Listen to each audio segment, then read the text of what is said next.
ओमज्ञानतिमिरन्दस्य ज्ञानाञ्जनाशलाकयं चक्षुरुन्मिलितं येन तस्मै श्रीगुरवे नमः।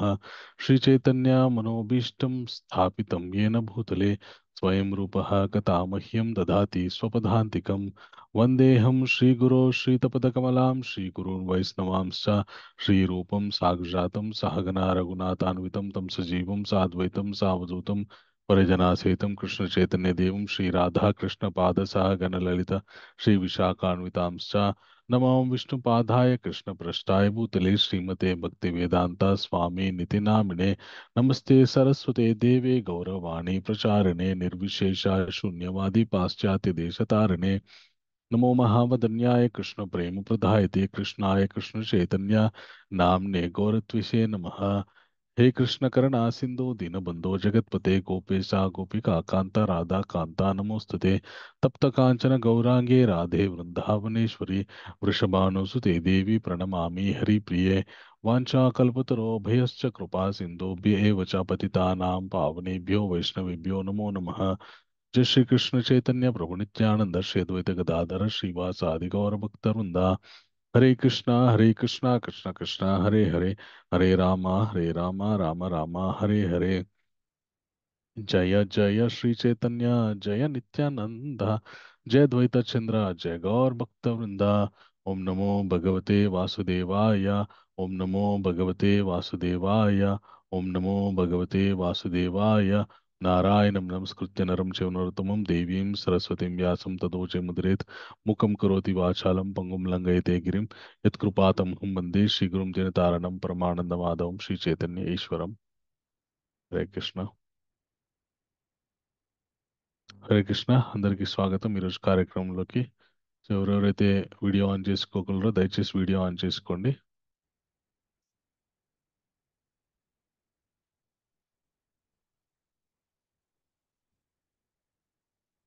Thank you. ఈరోజు మనం శ్రీమద్ భగవద్గీతలోని 9వ అధ్యాయం రాజవిద్య రాజగుహ యోగం గురించి చర్చించుకోబోతున్నాం. ముందుగా అందరికి కూడా వినాయక చవితి శుభాకాంక్షలు.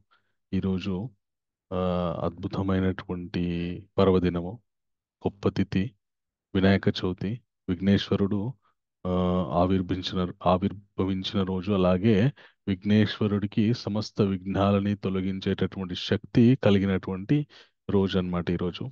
సో అంత గొప్ప రోజు మనం భగవద్గీత వినడానికి ఇక్కడ సమావేశమయ్యాము. సో విఘ్నేశ్వరుడు మన మానవాళికి ఎంతో గొప్ప మేలు చేశారు. అది మేలంటే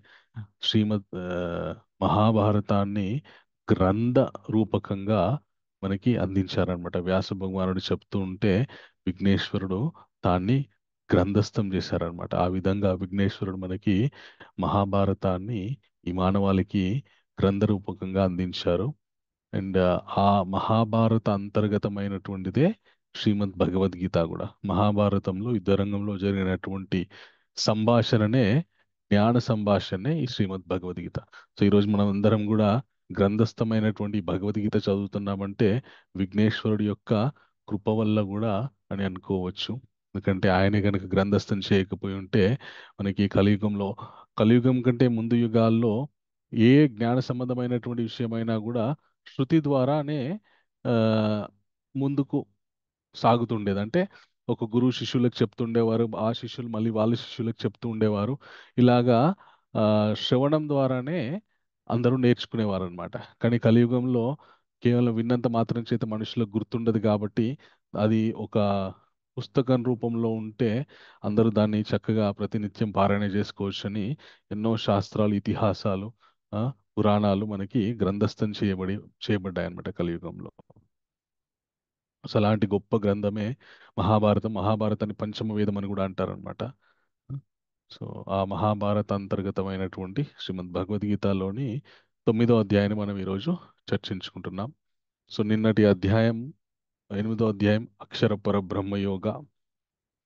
ఆ, సో భగవంతుణ్ణి మరణ సమయంలో, ప్రయాణ కాలంలో ఏ విధంగా మనం స్మరించవచ్చు అనేటటువంటి విషయాలు మనం నిన్న తెలుసుకున్నాం. ఈరోజు ఆ, నిన్న నిన్న ఆ అధ్యాయం అయిపోయేసరికి కృష్ణుడు ఒక అద్భుతమైన విషయం చెప్తాడనమాట.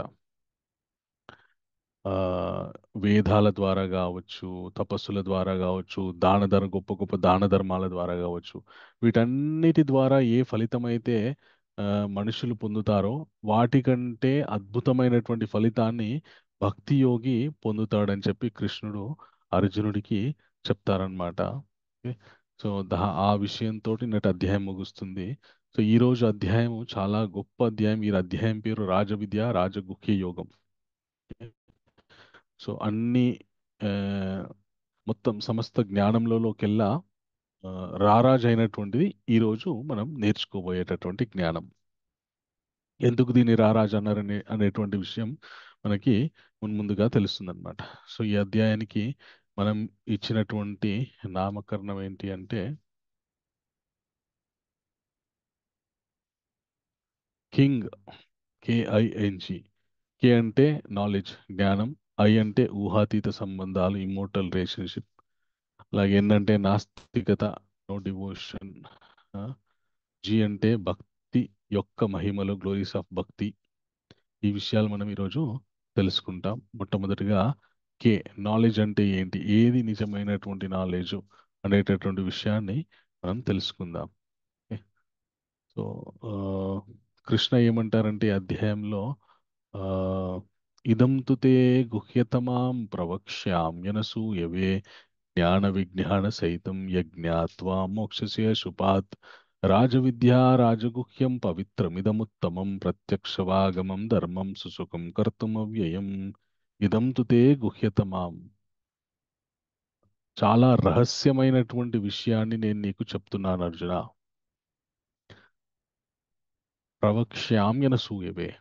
ఓ ఓ అసూయ లేనటువంటి వాడా. ఓకే. సో మనుషులకి అసూయ అనేటటువంటి ఒక దుర్గుణం ఉంటుంది.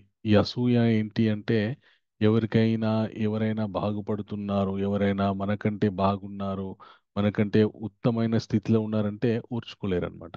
అసూయ కలుగుతుంది. అర్జునుడిని కృష్ణుడు అనసూయ అంటున్నాడు. అంటే ఇతరుల మీద అసూయ లేనటువంటి వాడు అర్జునుడు. సో జ్ఞానం ఎవరికి సంప్రాప్తిస్తుంది అంటే ఎవరికైతే అసూయ లేదో, ముఖ్యంగా ఇతరుల మీద, అలాగే భగవంతుడి మీద కూడా అసూయ లేనటువంటి వాళ్ళకి మాత్రమే జ్ఞానం దక్కుతుంది, జ్ఞానం లభిస్తుంది.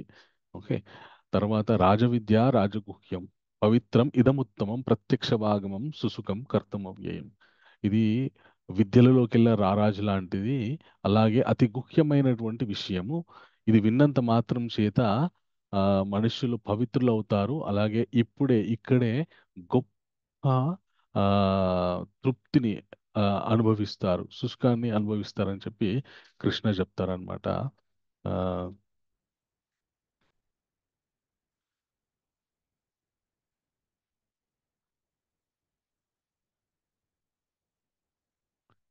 ఓకే. సో ఇదంతు తే గుహ్యతమాం ప్రవక్ష్యాము రహస్యమైనది దేహము ఆత్మల మధ్య వ్యత్యాసము. అలాగే అతి రహస్యమైనది భక్తియుత సేవ యొక్క జ్ఞానము కృష్ణ సంబంధం. అత్యంత రహస్యమైనది శుద్ధ భక్తియుత సేవ మరియు కృష్ణుని ప్రతిస్పందన. సో ఈ ముఖ్యమైనటువంటి రహస్యమైనటువంటి విషయాలు మనము ఈ అధ్యాయంలో తెలుసుకుంటాం అన్నమాట. ఓకే. తర్వాత ఆ సో ఈ జ్ఞానాన్ని అర్థం చేసుకోవడానికి ఉండవలసిన రెండు అర్హతలు: అనసూయవ, అసూయ లేకుండా ఉండుట; శ్రద్ధ, విశ్వాసం, నమ్మకం. ఈ శ్రద్ధ అలాగే అసూయ లేకుండా ఉండటం వల్ల ఈ జ్ఞానం మనుషులకి ఆ ప్రాప్తిస్తుందన్నమాట. ఎప్పుడైతే మనుషుడికి అసూయ ఉంటుందో అప్పుడు చక్కటి జ్ఞాన సంబంధమైనటువంటి విషయాలు స్వీకరించడానికి అతని హృదయం రెడీగా ఉండదన్నమాట. అసూయ ఉంటే ఎంతసేపు ఇతరుల మీద మండిపోతూ కాలిపోతూ వాళ్ళు నాకంటే ముందుకెళ్తున్నారు, వాళ్ళకి నాకంటే ఎక్కువ డబ్బులు ఉన్నాయి, నాకంటే అందంగా ఉన్నారని ఈ విషయాలతోని హృదయం కాలిపోతూ ఉంటుందన్నమాట. అలా హృదయం ఒక క్షణం కూడా తీరిక లేకుండా ఇతరుల గురించి అంత ఆ, తీవ్రంగా ఆలోచిస్తున్న సమయంలో జ్ఞానము హృదయంలోకి వెళ్ళడం అనేటువంటిది చాలా కష్టం, వెళ్ళదన్నమాట. అందుకే ఆ, ఎవరికైతే అసూయ ఉండదో వాళ్ళకి ఈ జ్ఞానం లభిస్తుంది. ఓకే. అందుకే దీన్ని ఏమన్నారంటే రాజవిద్య రాజగుహ్యం.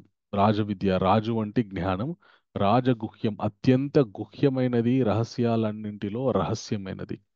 పవిత్రము, శుద్ధ జ్ఞానము, శ్రేష్ఠ జ్ఞానము, ఉత్తమము, దివ్యమైనది, ప్రత్యక్షవాగమం, ధర్మ్యం. ధర్మం యొక్క పరిపూర్ణత ఇందులో ఉంటుంది. సుసుఖం, చాలా ఉల్లాసంగా ఉంచేది. అవ్యయం, నశింపనిది, ఎల్లప్పుడూ ఉండేది. సో ఈ జ్ఞానము ఎప్పటికీ, ఎప్పుడైతే మనం ఎంతో కొంత జ్ఞానం నేర్చుకుంటామో, తెలుసుకుంటామో, ఎప్పటికీ కూడా అది జ్ఞానం క్షయం అవ్వదన్నమాట. ఈ సృష్టిలో ఏదైనా క్షయం అవుతుంది కానీ జ్ఞానం మాత్రం క్షయం అవ్వదు.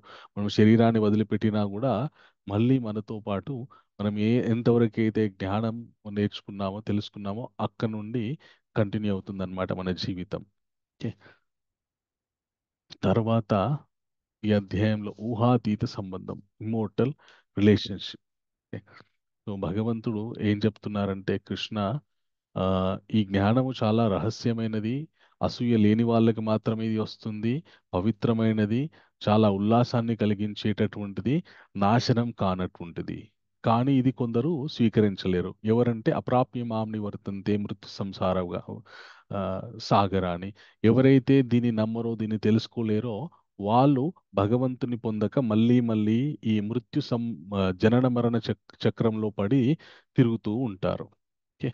సో అయితే కృష్ణ ఏం చెప్తున్నారంటే, మొట్టమొదటిగా మయాతతం ఇదం సర్వం, నాతో పాటు అందరూ చెప్పండి. మయాతతం ఇదం సర్వం. ఓకే, ఇప్పుడు చెప్పండి. మయాతతం ఇదం సర్వం మయా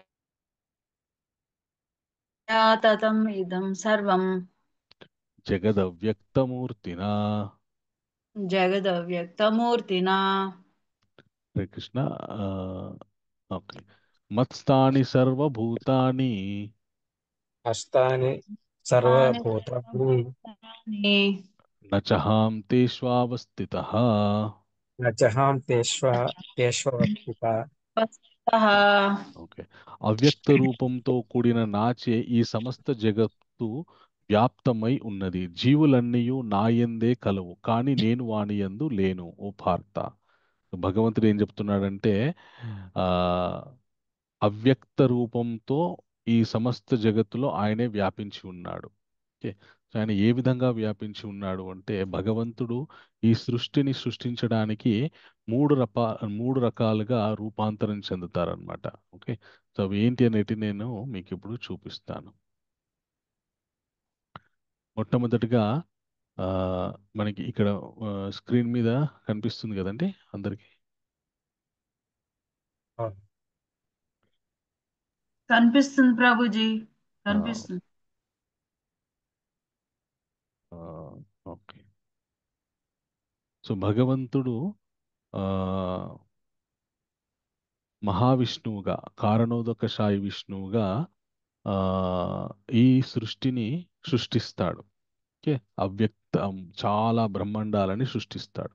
ఆ బ్రహ్మాండాలన్నీ కూడా మళ్ళీ నడవాలి అంటే, మళ్ళీ ఆ బ్రహ్మాండాలన్నిటిలోకి భగవంతుడు గర్భోదకశాయి విష్ణువులాగా ప్రవేశిస్తాడనమాట.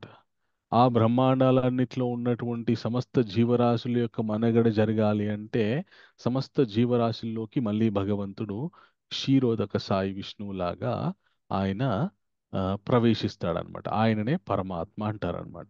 సో ఇక్కడ ఈ సృష్టి యొక్క ముఖ చిత్రం మనకి స్క్రీన్ మీద ఉంది. ఇక్కడ ఆ గర్భోదక సాయి విష్ణువు పడుకొని ఉన్నారు. ఆయన నాభి నుండి ఒక చిన్న కాండం లాగా ఆ, బయటికి వచ్చింది. ఓకే. సో ఈ కాండం ఏదైతే ఉందో, ఇది ఒక సహస్ర దళాలతో కూడుకున్నటువంటి తామర పువ్వు యొక్క ఆ, మన ఏమంటారు, కాండం అన్నమాట. సో దాంట్లో 14 లోకాలు ఉంటాయి. ఇప్పుడు మనం ఉన్నటువంటి భూలోకంతో సహా 14 లోకాలు ఉంటాయి అన్నమాట. ఈ లోకాలన్నిటిపైన బ్రహ్మలోకం ఉంటుందన్నమాట. ఓకే. సో పాతాళ, రసాతల, ఫస్ట్ బ్రహ్మలోకం, దాని తర్వాత సత్యలోకం, తర్వాత తపోలోకం, తర్వాత జనలోకం, తర్వాత మహర్లోకం, సువర్లోకం, భువర్లోకం, భూలోకం. భూలోకం కింద మళ్ళా పాతాళ లోకాలు, అథల, వితల, సుతల, ఆ తలాతల, మహాతల, రసాతల, పాతాళ. ఈ ఇవన్నీ ఈ 14 లోకాలన్నీ కూడా భగవంతుని గర్భోదకశాయి నాభి నుండి ఉద్భవించినటువంటి కమలముకు ఉన్నటువంటి ఆ కాండం ఏదైతే ఉందో దాంట్లో ఉంటాయి. మనమంతా ఇప్పుడు భగవంతుని నాభిలో నుండి ఉద్భవించినటువంటి కాండంలో ఆ ఉన్నామన్నమాట. 7వ లోకంలో ఉన్నాం మనం. ఓకే. సో ఈ అన్ని లోకాలు సృష్టి చేస్తాడు భగవంతుడు. తాను ప్రత్యక్షంగా కాకుండా తన శక్తి ద్వారా సమస్త లోకాల్లోకి ఆయన ప్రవేశిస్తాడనమాట. ప్రవేశించి ఆ ఈ లోకాలన్నిటిని కూడా నడిపిస్తూ ఉంటాడనమాట. ఇలాగా అవ్యక్త రూపకంగా. సో ఆయన్ని మనం ప్రత్యక్షంగా చూడాలంటే దానికి చాలా సాధన చెయ్యాలి. సో అది ఒక ప్రాథమికమైనటువంటి విషయం. ఈ సృష్టి ఎలా సృష్టింపబడుతుంది, భగవంతుడు ఎలాగా వాటిలోకి ప్రవేశిస్తున్నాడని చెప్పేసి. అయితే భగవంతుడు ఏం చెప్తున్నారంటే, నేను సమస్తం కూడా నాయందే ఉంది, నేను ఎవరిలో లేను, నేను దేంట్లో లేను అంటున్నాడనమాట. అంటే దాని అర్థం ఏంటి అంటే, ఇప్పుడు కృష్ణ ఏమంటాడంటే యథాకాశ స్థితో జగత్, ఆకాశం ఎలాగైతే ఉంటుందో, ఆకాశం ఆ, లో గాలి ఎలాగైతే ఉంటుందో ఆ విధంగా ఆ విధంగా తాను కూడా ఆ, అందులో ఉండడు. కానీ ఆయన యొక్క ఆ, యోగ ఐశ్వర్యం ఏదైతే ఉందో ఆ యోగ ఐశ్వర్యం ద్వారా సమస్త ఆ, లోకాల్ని నడిపిస్తాడనమాట. ప్రత్యక్షంగా ఉండకపోయినా కూడా ఆయన యొక్క యోగ ఐశ్వర్యం ద్వారా ఆయన ఆ, మనకి మనని నడిపిస్తూ ఉంటారనమాట. ఓకే. సో అది ఎలాగా ఒక్క నిమిషం చెప్తాను నేను మీకు. యథాకాశ స్థితో నిత్యం వాయు సర్వత్ర గో మహాన్ తథా సర్వాణి భూతాని మస్తాని తు ఉపధారయ. ఆకాశంలో ఏ విధంగానైతే వాయువు నెలకొని ఉంటుందో అదే విధంగా ఈ జీవులందరూ కూడా నన్ను ఆశ్రయించి ఉంటారు అర్జున. నేను వాళ్ళలో ఉండను. ఓకే.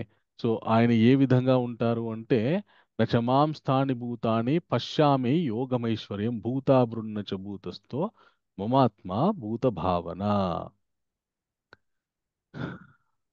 నా యొక్క భగవంతుని యొక్క శక్తి మనకి ఏమని వర్ణిస్తారంటే, ఏకోప్యసౌ రచయితుం జగదండ కోటిం యచ్చక్తిరస్తు జగదండ ఛాయాయ దంతః అండాంతరస్థ పరమాణు ఛాయాయ దంతః గోవిందమాది పురుషం తమహం భజామి అని బ్రహ్మ సంహితలో వర్ణిస్తారనమాట.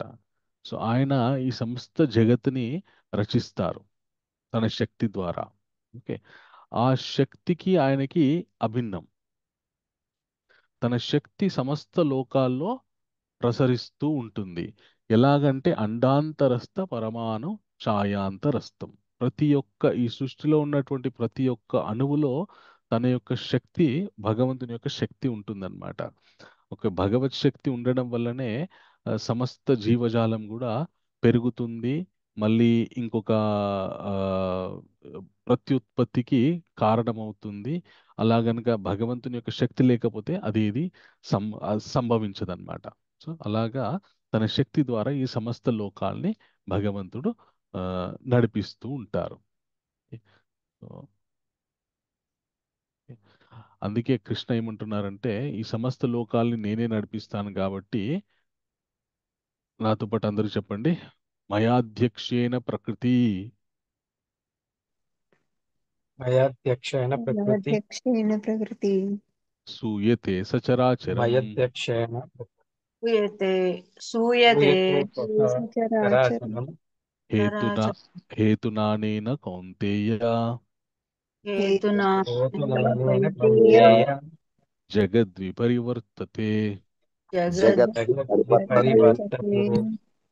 ఓ కౌంతేయ, నా శక్తులలో ఒకటైన ఈ భౌతిక ప్రకృతి నా అధ్యక్షతన వర్తించుచు స్థావర జంగమములను సృష్టించుచున్నది. కానీ నియమమును అనుసరించియే ఈ జగత్తు మరలా మరలా సృష్టించబడుచు లయమునందుచున్నది.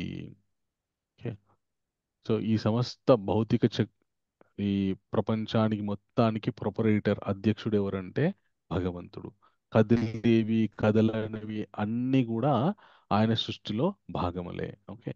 సో అదంతా కూడా ఒకసారి వ్యక్తంలోకి వస్తుంది, మళ్ళీ ఆ, ఒక నియమాన్ని అనుసరించి మళ్ళీ మొత్తం లయం అయిపోతుంది. ఎప్పుడు లయం అయిపోతుందంటే, ఇప్పుడు ఉదాహరణకి మనకి ప్రతి పూజ చేసుకునేటప్పుడు ఒక సంకల్పం అని చెప్తారనమాట. ఏమని చెప్తారంటే, శ్వేతవరాహ కల్పే వైవస్వన వైవస్వత మన్వంతరే జంబూదీపే కలియుగే ప్రథమ పాదే అని చెప్పేసి ఒకటి సంకల్పం చెప్తారనమాట. శ్వేతవరాహ కల్పం అనే కల్పంలో, వైవస్వత మన్వంతరం అనే మన్వంతరంలో, ఆ మన్వంతరంలో ఆ 28వ చతుర్యుగంలో, కలియుగంలో, ఉమ్, ఆ పలానా ఈ జంబుదీపం అంటే ఈ భూమి మీద పలానా గృహంలో పలానా వాళ్ళింట్లో పలానా గోత్రీకులు ఈ క్రతువు చేసుకుంటున్నారు అని ఒక సంకల్పం చెప్పిస్తారనమాట.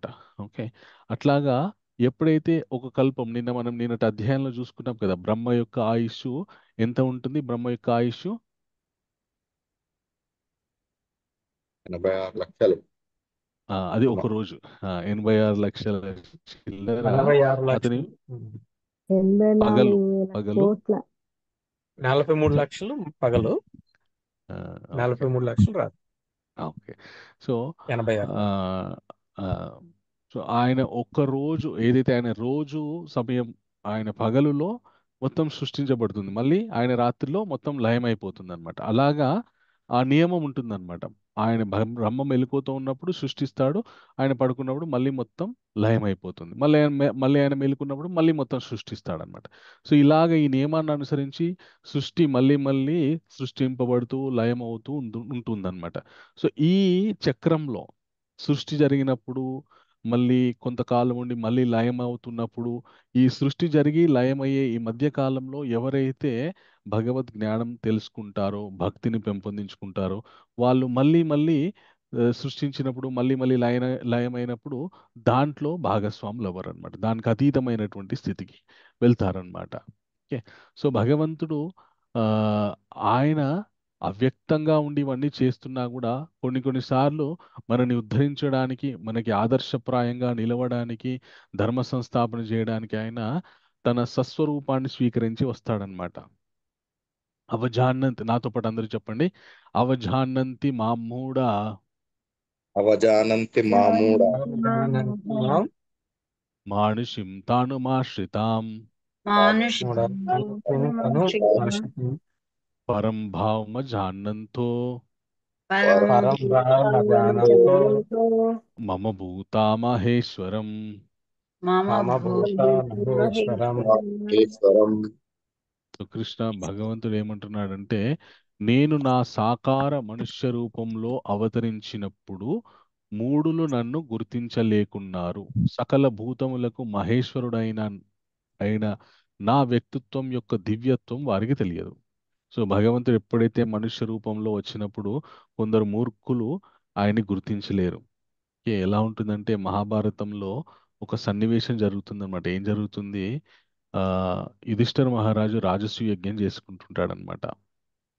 రాజసూయ యజ్ఞం చేసినప్పుడు అగ్రపూజ అని చేస్తారనమాట. ఎవరినో ఒకరిని ఆ మొత్తం క్రతువుకి పెద్దగా ఏకగ్రీవంగా ఎన్నుకొని ఆయనకి గౌరవప్రదమైనటువంటి స్థానాన్ని ఈ, ఇస్తూ ఆయనని ముందుగా గౌరవించుకుంటారనమాట, సన్మానించుకుంటారనమాట. సో ఆ అగ్రపూజకి అర్హుడు ఎవరు అని చెప్పేసి అందరూ అంటూ ఉంటుంటే, ఆ, భీష్మ పితామహుడు, మన యుధిష్ఠిర మహారాజు, పాండవులు, ఇంకా చాలా మంది, కృష్ణుడు, ఇంకెవరున్నారు, కృష్ణుడే అగ్రపూజని స్వీకరించడానికి అర్హుడు అని చెప్పేసి చెప్తారన్నమాట. అనగానే ఈ మాట శిశుపాలుడికి నచ్చదు. ఎందుకు శిశుపాలుడికి నచ్చదు అంటే, శిశుపాలుడికి రుక్మిణీదేవినిచ్చి పెళ్లి చేద్దామని అనుకుంటారన్నమాట విదర్భరాజు. రుక్మిణీదేవి యొక్క తండ్రి గారు, అలాగే రుక్మిణీదేవి యొక్క అన్నగారు రుక్మ. అయితే రుక్మిణీదేవికి ఏమో కృష్ణుడు అంటే ఇష్టం. ఆవిడ కృష్ణుడికి ఉత్తరం రాస్తుంది, వచ్చి నన్ను తీసుకెళ్ళు, ఈ పాపిష్టుని నేను పెళ్లి చేసుకోలేను, వీరితో నేను ఉండలేను, దయచేసి వచ్చి నన్ను తీసుకెళ్ళు అని చెప్పేసి ఆవిడ లెటర్ రాస్తుంది. రాయగానే కృష్ణుడు వచ్చి ఆవిడని తీసుకెళ్తాడు. ఇక అప్పటి నుంచి శిశుపాలుడు లేని పగ పెట్టుకుంటాడు అనమాట. ఆ, మన బంధుత్వ ప్రకారం చూస్తే శిశుపాలుడు కృష్ణుడికి బావ అవుతాడు, మేనత్త కొడుకు అవుతాడు అనమాట. ఓకే. అయితే కానీ రుక్మిణిని ఎప్పుడైతే ఈయన తీసుకెళ్తాడో అప్పటి నుంచి ఇక పగ పెంచుకుంటాడు. కృష్ణుడు అంటే ఇష్టం ఉండదు ఇక. ఈ శిశుపాలుడు అట్లెట్లా మీరు కృష్ణుణ్ణి ఆ అగ్రపూజకి ఎన్నుకుంటారు? ఆయనకి ఏం అర్హత ఉందని? ఆ ఏ విధంగా చూసినా కూడా ఆయనకు అర్హత లేదు. ఆయన ఏమన్నా ఒకవేళ వయసుని బట్టి మీరు ఆయన అగ్రపూజ కి ఎంచుకున్నారంటే ఆయనకంటే పెద్దవాళ్ళు ఉన్నారు. భీష్ముడు ఉన్నాడు, కృపాచార్యుడు ఉన్నాడు. వాళ్ళు వయసులో పెద్దవారు. ఆ ఒకవేళ గురువుగా చూసుకుందాం అనుకుంటే మన ఆయన గురువుకున్న లక్షణాలు కూడా లేవు. మన ద్రోణాచార్యుడు గురువు స్థానాన్ని స్వీకరించి ఉన్నారు. ఆయనకి చెయ్యాలి మీరు. ఇట్లా ఇంతమంది పెద్దవాళ్ళు ఉండంగా వాళ్ళని పక్కకు పెట్టి మీరు కృష్ణుడిని ఎట్లా అగ్రజునిగా స్వీకరిస్తారు, అగ్రపూజకి స్వీకరిస్తారు అని చెప్పేసి ఆ విపరీతంగా మాట్లాడతారన్నమాట. అసలు ఈయన కృష్ణుడు ఎంత ఆ ఎలాంటి స్వభావం ఉన్నవాడో, స్త్రీలోలుడని అదని ఇదని చాలా నీచంగా మాట్లాడతాడనమాట. అప్పుడు యుధిష్ఠిర మహారాజు అంటాడనమాట. ఏమనంటే, శిశుపాల, నీ కృష్ణుడి గురించి తెలియదు. కృష్ణుడి గురించి మన భీష్మ పితామహ చెప్తారని చెప్పి భీష్మ పితామహని చెప్పమంటారనమాట. పితామహ, ఈ మన మధ్యలో ఉన్నటువంటి కృష్ణుడు ఎవరు, ఆయన గురించి మీరు చెప్పండి అనగానే అప్పుడు భీష్మ పితామహ చెప్తాడనమాట. కృష్ణుడు ఎవరు, ఆ, ఆయన తత్వం ఏంటి? సాక్షాత్ నారాయణుడే కృష్ణుడు. ఓకే, కృష్ణుడే నారాయణుడు. ఈ లోకాలను ఉద్ధరించడానికి ఆయన కృష్ణుడు, ఆ కృష్ణుడు దిగి వచ్చాడు. ఆయన చిన్నప్పుడే గోవర్ధనగిరినెత్తాడు. సమస్త దేవతలందరూ కూడా ఆయన ఆదిదేవుడు ఆయన అని కృష్ణుడి గురించి చాలా గొప్పగా వర్ణిస్తాడనమాట. అందరు నమ్ముతాడు, ఒక్క శిశుపాలుడు దుర్యోధనాదులు తప్ప. ఎందుకంటే వాళ్ళకి ఆ, ఒప్పుకోలేకపోతుంటారు. అదేంటి, మాలాగానే ఆయన కూడా మనుషుడే కదా, రెండు కాళ్ళు ఉన్నాయి, రెండు చేతులు ఉన్నాయి, రెండు కళ్ళు ఉన్నాయి, మాలాగానే అటు ఇటు తిరుగుతున్నాడు కదా, కాబట్టి ఈయన పరమాత్మ ఏంది, ఈయన దేవుడు ఏంటి, వీళ్ళకేదో ఆయన మాయ చేసింది కాబట్టి వీళ్ళందరూ అంటున్నారని అట్లా అంటాడనమాట. శిశుపాలుడు నిందిస్తాడనమాట. కృష్ణుడు ఉపేక్షించి ఉపేక్షించి ఒక్కసారి ఆయన సుదర్శన చక్రాన్ని వదిలిపెట్టగానే శిశుపాలుడి యొక్క తల తెగిపోతుంది. ఎవ్వరు కూడా ఏం భయపడరు, ఏమి ఫీల్ అవ్వరు, ఏదో మన ఆ, ఏవి అనుకోరు అనమాట. పీడ వదిలిందనే చెప్పేసి అనుకుంటారు అనమాట. ఎందుకంటే అందరూ కృష్ణుణ్ణి గౌరవిద్దాం అనుకుంటే ఒకడు మాత్రం కృష్ణుణ్ణి గౌరవించడానికి అడ్డుకుంటున్నాడు. సో అట్లా కృష్ణుడి, భగవంతుడి యొక్క గుణగణాలు శాస్త్రాల్లో ఎంత చెప్పినా కూడా ఎవడి జ్ఞానమైతే మాయ ద్వారా అపహరించబడుతుందో, నమాం దుష్కృతినో ముడా ప్రపద్యంతేన రాధమ మాయయాపహృత జ్ఞానం ఆసురిం భావమాశ్రిత. భగవంతుని ఎవరు ఆశ్రయించరో వాళ్ళ యొక్క జ్ఞానం మాయ ద్వారా అపహరించబడి వాళ్ళు నరాధములుగా ఆ అధోగతి పాలవుతారనమాట. సో ఎవరైతే మనకి చాలా మంది మన సనాతన ధర్మం మీద వేలెత్తి చూపిస్తుంటారనమాట. మీరంతా మనుషులకు మొక్కుతారు, ఆ, మీరు మనుషుల్ని ఆరాధిస్తారు, అసలు ఆ, రాముడు కృష్ణుడు వీళ్ళంతా దేవుళ్ళు కాదు, వీళ్ళు కేవలం మానవ మాత్రులు మాత్రమే అని నిందిస్తూ ఉంటారనమాట. కానీ మనకి శాస్త్రంలో మన అత్యంత ప్రామాణికమైనటువంటి భగవద్గీతలో భగవంతుడే సాక్షాత్ ఆయన నోటి నుండి చెప్పాడు ఏంటంటే, నేను నా స్వస్వరూపంతో వచ్చినప్పుడు మనుషులు నన్ను గుర్తించరు, మూర్ఖులు నన్ను గుర్తించరు, మూఢులు నన్ను గుర్తించరు అని చెప్తున్నా. ఎవడైతే కృష్ణుడు భగవంతుడు కాదు అని అంటాడో వాడు మూర్ఖుడు, మూఢుడు అనమాట. అలాంటి వాళ్ళు చాలా మంది ఉంటారు. ఏ, అలాంటి వాళ్ళు, అలాంటి మూడులు ఏం చేస్తారంటే మన గ్రంథాలని చదివి వాటిని వక్రీకరించి చెప్తారనమాట. మనమేమో వాడు చెప్పిందే వేదమని నమ్మేస్తాం అనమాట. ఎందుకంటే మనం చదవం కాబట్టి. చదివితే మనకి అట్లా కాదురా, మా గ్రంథంలో అలా లేదు ఇలా ఉందని చెప్పేటటువంటి జ్ఞానం మనకు ఉంటుంది. కానీ మనం చదవకపోయేసరికి ఎవడేది చెప్తే అదే నమ్మేస్తాం అనమాట. సో అందు గురించని ఎవరైనా గనక కృష్ణుడు భగవంతుడు కాదంటే, ఇంకో ఇందులో భగవద్గీతలో 9వ అధ్యాయంలో ఆ, ఈ పలానా శ్లోకంలో 11వ శ్లోకంలో భగవంతుడు చెప్పాడు అని మనం ప్రామాణికాన్ని చూపిస్తూ చెప్పవచ్చు అనమాట. తాను సస్వరూపంతో ఎందుకు వస్తాడో మనకి ఆల్రెడీ 4వ అధ్యాయంలో చక్కగా చెప్పాడు. ధర్మాన్ని స్థాపించడానికి ఆ, ఆ, అని చెప్పేసి ఆ, తర్వాత ఆ, నాస్తికత. ఓకే, సో అదే ఇప్పటిదాకా మనం చెప్పాను, అవజానంతి మామూఢ మనిషిం తానమాశ్రిత పరం భామ జానత. సో దీన్ని నాస్తికత్వం అంటారన్నమాట. సో అలాగా నాస్తిక భావాలతో ఉన్న వాళ్ళు ఏం జరుగుతుందంటే ఆ, నాతో పాటు చెప్పండి అందరూ. మోగాశ మోగ కర్మను మోగాశ మోగకర్మ మోగాశ మోహ కర్మను మోగ జ్ఞానావిచేతస మోగ జ్ఞాన మోహ చేత జ్ఞాన వేచిత విచేత రాక్షసి రాక్షసీమాసురీం చైవ రాక్షసి రాక్షసి ఆశ్రయించైవ ప్రకృతిం మోహినామాశ్రితాః. ప్రకృతి ప్రకృతి మోహిని స్థితాః.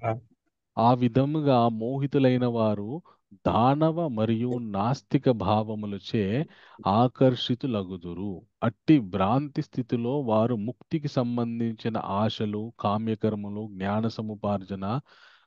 జ్ఞాన సముపార్జనలన్నీయును వ్యర్థములగును. సో ఎవరికైతే భగవంతుడి మీద భగవంతుని యొక్క సస్వరూపం మీద సరైనటువంటి నమ్మకం లేదో, నిందిస్తూ ఉంటాడో, వాడు నాస్తికతకి అలాగే ఆ ఆసురీ గుణములకి, రాక్షస గుణానికి దగ్గరవుతాడనమాట. అలా అవ్వడం వల్ల ఏం జరుగుతుందంటే వాడి జీవితంలో ఆ, ఎలాంటి సుఖాల్ని అనుభవించడు. అలాగే ఉత్తమ స్థితికి ఆ, వెళ్ళే అవకాశాలన్నీ కూడా తగ్గిపోతాయి. అధోగతి పాలైపోతూ ఉంటాడు. చివరికి పశుపక్షాదుల్లాగా కూడా పుట్టేటటువంటి అవకాశం ఉంటుందన్నమాట. ఎందుకంటే పశువులు భగవంతుని గుర్తించలేవు. సో మనుష్య జన్మ ఎత్తిన తర్వాత కూడా భగవంతుని మనం గుర్తించకపోతే పశువుకి మనకి పెద్దగా తేడా ఏం లేదు. సో అందు గురించని సో నువ్వు కూడా పశువులాగా ప్రవర్తిస్తున్నావు కాబట్టి భగవంతుడు ఆ జన్మని ఇచ్చేస్తాడు అనమాట తర్వాత జన్మల్లో.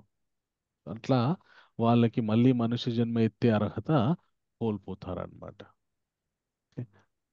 అయితే ఎవరైతే భగవంతుని మీద నమ్మకంతో ఉంటారో, నాతో పాటు చెప్పండి అందరూ. మహాత్మానస్తు మాం పార్థ మహాత్మానస్తు మామూత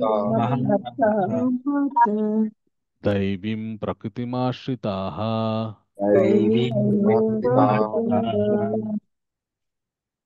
భజన్యన్యయ భజన్ భజంత్యన్యయా మనసో భజన్ మనసో భజన్ భజంత్య అన్యయా మనసో భజన్ మనసో జ్ఞా జ్ఞాత్వా జ్ఞాత్వా భూతాదిమవ్యయం. భూతాదిమవ్యయం. ఓ పార్త, భ్రాంత చిత్తులై కానటువంటి మహాత్ములు మాత్రమే దైవీ ప్రకృతిని ఆశ్రయించి యుందురు. వారు నన్ను ఆదియును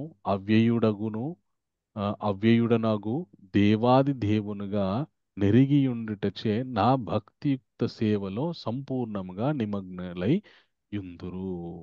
నిన్న నేను ఆ భగవంతునికి 3 శక్తులు ఉంటాయని చెప్పాను కదా. గుర్తుందా ఎవరికైనా?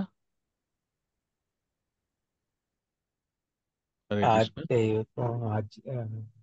అదేమో క్లేశాలు. భగవంతునికి ఆంతరంగిక శక్తి, అలాగే శక్తి, తటస్థ శక్తి. తటస్థ శక్తి ప్రభుజీ. Very good. ఇది ఎప్పుడు చెప్పాను నేను ఈ విషయము? నిన్న క్లాస్లోనా, అంతకుముందు క్లాస్లోనా? మొన్న చెప్పారు ప్రభు. మొన్న ఏడో అధ్యాయం చర్చించుకున్నప్పుడు చెప్పాను అనమాట. ఓకే. సో భగవంతుని యొక్క దైవీం ప్రకృతిమాశ్రిత దైవీ శక్తి, భగవంతుని యొక్క ఆంతరంగిక శక్తి ఎవరైతే ఉన్నారో ఆవిడ్ని మనం ఆశ్రయిస్తూ భగవంతుణ్ణి అనన్య మనస్సుతో భజిస్తూ ఉంటే అప్పుడు జ్ఞాత్వా భూతాదిమవ్యయము. ఓకే. సో భక్తియుత సేవలో సంపూర్ణంగా నిమగ్నులై ఉందురు. అప్పుడు మనకి భగవంతుని యొక్క భక్తిలో సంపూర్ణంగా ఆ, సంపూర్ణంగా తృప్తి చెందేటటువంటి అవకాశం మనకి దొరుకుతుందన్నమాట. ఓకే. సో భగవంతుని యొక్క 3 శక్తులలో ఆంతరంగిక శక్తినే దైవీ ప్రకృతి శక్తి అంటారనమాట. బహిరంగ శక్తిని మన కంటికి కనిపిస్తున్నటువంటి ప్రకృతి శక్తి, తటస్థ శక్తి మనము. సో ఈ తటస్థ శక్తికి ఎప్పుడు కూడా ఒక అవకాశం ఉంటుంది. మనం దైవీ శక్తిని, ఆంతరంగిక శక్తిని ఆశ్రయించవచ్చు, లేదంటే భౌతికమైన ప్రకృతి శక్తిని ఆశ్రయించవచ్చు. భౌతికమైన ప్రకృతి శక్తిని ఆశ్రయిస్తే ఈ భౌతిక ప్రపంచంలోనే తిరుగుతూ ఉంటాం. దైవీ శక్తిని ఆశ్రయించామనుకోండి, అప్పుడు భగవంతుని వైపు ప్రయాణించేటటువంటి అవకాశము, ప్రేరణ, బుద్ధి, జ్ఞానం మనకి కలుగుతాయన్నమాట. మనం సాధ్యమైనంత వరకు భగవంతుని యొక్క దైవీ శక్తిని మనము ఆశ్రయించడానికి ప్రయత్నించాలన్నమాట. సో ఈ భగవంతుని యొక్క దైవీ శక్తి, ఆంతరింగిక శక్తి ఎవరు అంటే శ్రీమతి రాధారాణిని దైవీ శక్తి, ఆంతరింగిక శక్తి అంటారనమాట. అలా ఆశ్రయించి సతతం కీర్త, నాతో పాటు అందరు చెప్పండి, సతతం కీర్తయంతో మాం సతతం సతతం కీర్తయంతో మాం కీర్తయంతో మాం యథాంత యథాంతశ్చతురవ్రత దృఢవ్రతః ఇంకొకసారి చెప్పారు. సతతం కీర్తయంతో మాం సతతం కీర్తయంతో మాం యథాంతశ్చదృఢవ్రత యథాంతశ్చతురవ్రతా నమస్యాంతశ్చ మాం భక్త్యా నమస్య మాం భక్త్యా భక్త్యా నిత్యయుక్త ఉపాసతే. నిత్యయుక్తా ఉపాసతే. ఎవరైతే మహాత్ములు ఆ దైవీ ప్రకృతిని ఆశ్రయిస్తారో వాళ్ళు, ఈ మహాత్ములు సదా నా మహిమలను కీర్తించుచు దృఢ నిశ్చయముతో యత్నించుచు నా ముందు నమస్కరించుచు నన్ను నిత్యం భక్తితో పూజింతురు. సో మనుష్యుడు ఏ సాంగత్యంలో ఉంటే ఆ విధంగా తన జీవితం మారిపోతుందన్నమాట. ఒక దొంగతోటి సాంగత్యం చేశాడు అనుకోండి, కొన్ని రోజులైన తర్వాత దొంగగా మారే అవకాశం ఉంటుంది. ఒకసారి రామాయణంలో సాంగత్య మహిమ గురించి, సాంగత్య ప్రభావం గురించి ఒక వృత్తాంతం చెప్తారనమాట సీతమ్మ తల్లి.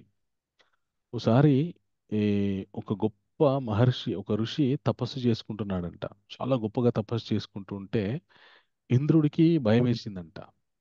ఈయన ఎక్కడ గొప్ప తపస్వి అయిపోయి మళ్ళీ నా పదవికి ఎసరు పెడతాడని చెప్పేసి ఇంద్రుడికి భయం వేసి ఏం చేశాడంటే ఇంద్రుడు ఆ ఒక బోయవాడి వేషం ధారణ చేసి, అంటే ఒక వేటగాడి ఒకలాగా వేషం వేసుకొని ఆయన ఈ ఋషి ఉన్న ప్రాంతంలో పరిగెడుతున్నాడంట.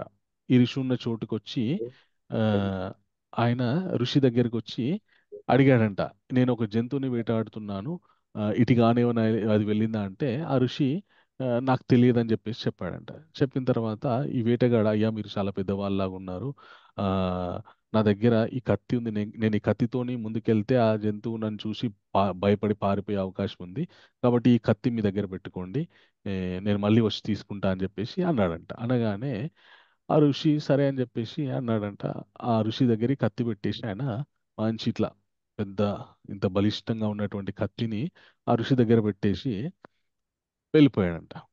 వెళ్ళిపోయిన తర్వాత ఇంకా మళ్ళీ తిరిగి రాలేదు. ఈ ఋషి పాపం, అరే నేను వాడికి ఇది మళ్ళీ వచ్చిన తర్వాత ఇస్తా అన్న కదా అని దాన్ని మంచిగా చక్కగా రోజు ఆ ఆ, కాపాడుతూ వచ్చాడనమాట. కొన్ని రోజులు అయిన తర్వాత అది రోజు ఇక్కడ నుండి తీసి పక్కకు పెట్టడం, అక్కడ పెట్టడం, రోజు దాన్ని పట్టుకోవడం అలవాటైంది. కొన్ని రోజులు అయిన తర్వాత కొన్ని రోజులు అయిన తర్వాత ఏం జరిగింది అంటే, ఏదో బాగుంది కదా ఇది, మంచిగా షార్ప్గా కొచ్చగా ఉంది కదా, దీంతో ఎందుకు మనం దర్బల్ కట్ చేసుకోకూడదని దాంతో దర్బల్ కట్ చేసుకోవడం మొదలుపెట్టాడు. ఇట్లా ఇట్లా మెల్లమెల్లగా ఆ కత్తితోటి సాంగత్యం పెంచుకోవడం వల్ల కొన్ని రోజులైన తర్వాత అతను జంతువులను వేటాడే స్థితికి వెళ్ళిపోయాడు. సో సాంగత్య ప్రభావం అనేటువంటిది మనిషిని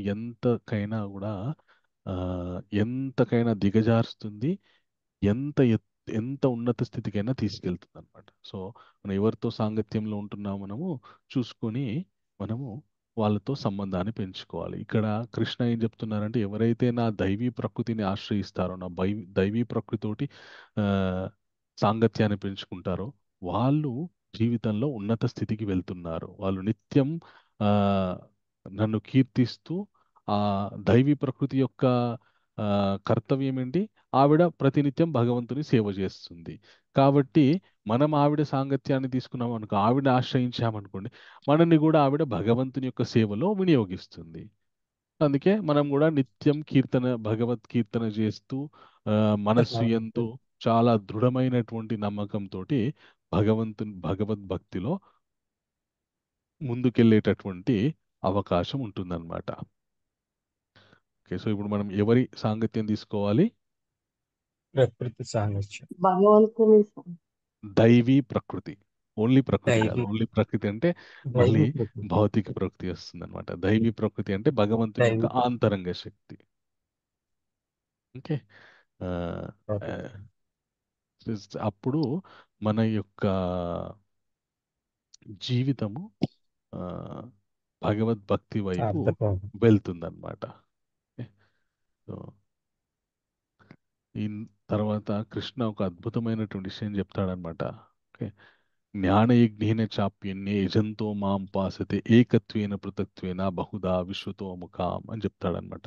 దాని అర్థం ఏంటి అంటే, ఇలాగెవరైతే దైవీ ప్రకృతి యొక్క ఆశ్రయం తీసుకుంటారో వాళ్ళకి ఆ, నిత్య నన్ను కీర్తిస్తూ ఉండడం వల్ల వాళ్ళకి చక్కటి జ్ఞానము లభిస్తుంది. ఆ జ్ఞానం వల్ల వాళ్ళు నా నన్ను చేరుకోవడానికి ప్రయత్నిస్తుంటారు. కొందరేమో ఆ, నాలో సాయుధ్యముక్తి నాలో ఏకమవ్వడానికి, కొందరేమో నన్ను చేరుకోవడానికి, ఉమ్, అలాగే నన్ను వివిధ రకాలుగా ఆరాధిస్తూ ఉంటారనమాట.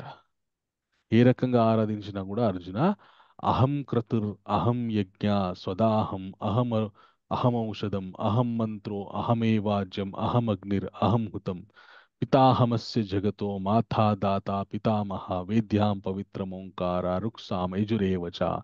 సో ఎప్పుడైతే మనుష్యుడికి సాత్వికమైనటువంటి గుణము లభిస్తుందో, దైవీ ప్రకృతిని ఆశ్రయించిన తర్వాత అతని యొక్క భావనలు మారిపోతాయి అన్నమాట. ఇంకా భగవంతుని నిత్యం ఆరాధించాలనేటటువంటి భావన నెలకొని ఆ భావనలో అతను వివిధమైనటువంటి మార్గాల్ని ఎంచుకుంటాడనమాట.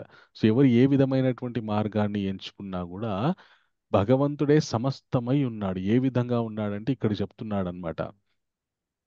ఓకే. నేనే వైదిక క్రతువుని, నేనే యజ్ఞమును, మరియు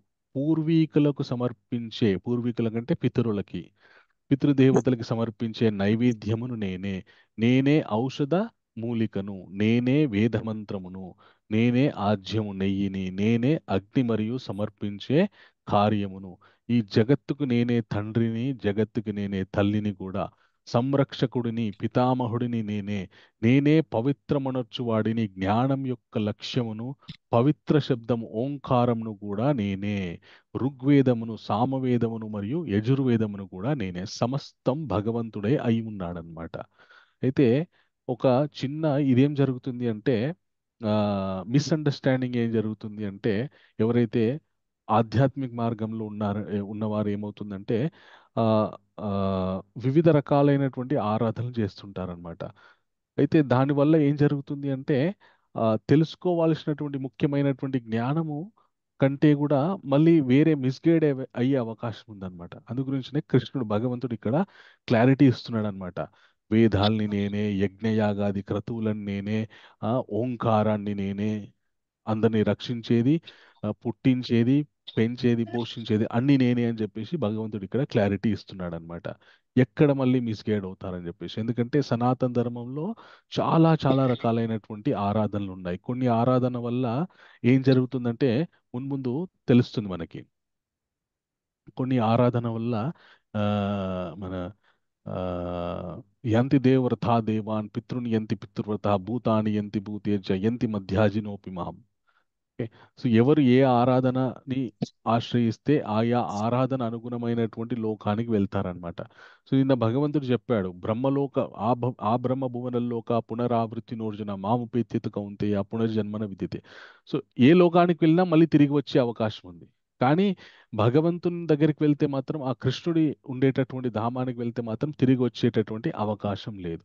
సో ఇలాగ సనాతన ధర్మంలో ఉన్నటువంటి వివిధమైనటువంటి పద్ధతులను పట్టుకోవడం వల్ల కొన్నిసార్లు ఆ, తాత్కాలికమైనటువంటి ఆ, ఉన్నత స్థితికి వెళ్ళి మళ్ళీ వచ్చే అవకాశం ఉంటుందన్నమాట. సో అందు గురించని మనం ఆధ్యాత్మిక జ్ఞానం నేర్చుకుంటున్నప్పుడు, ఆధ్యాత్మిక విషయాలు తెలుసుకుంటున్నప్పుడు ఆ, ఏ రకమైనటువంటి ఆరాధన చేయడం వల్ల ఆ, పరిపూర్ణమైనటువంటి ఇంకా మళ్ళీ రావలసినటువంటి అవసరం లేదో అలాంటి ఆరాధన చేయడానికి మనము పూనుకోవాలన్నమాట. కొన్నిసార్లు ఏం జరుగుతుంది అంటే ఆ, వివిధ దేవతారాధన చేస్తారన్నమాట.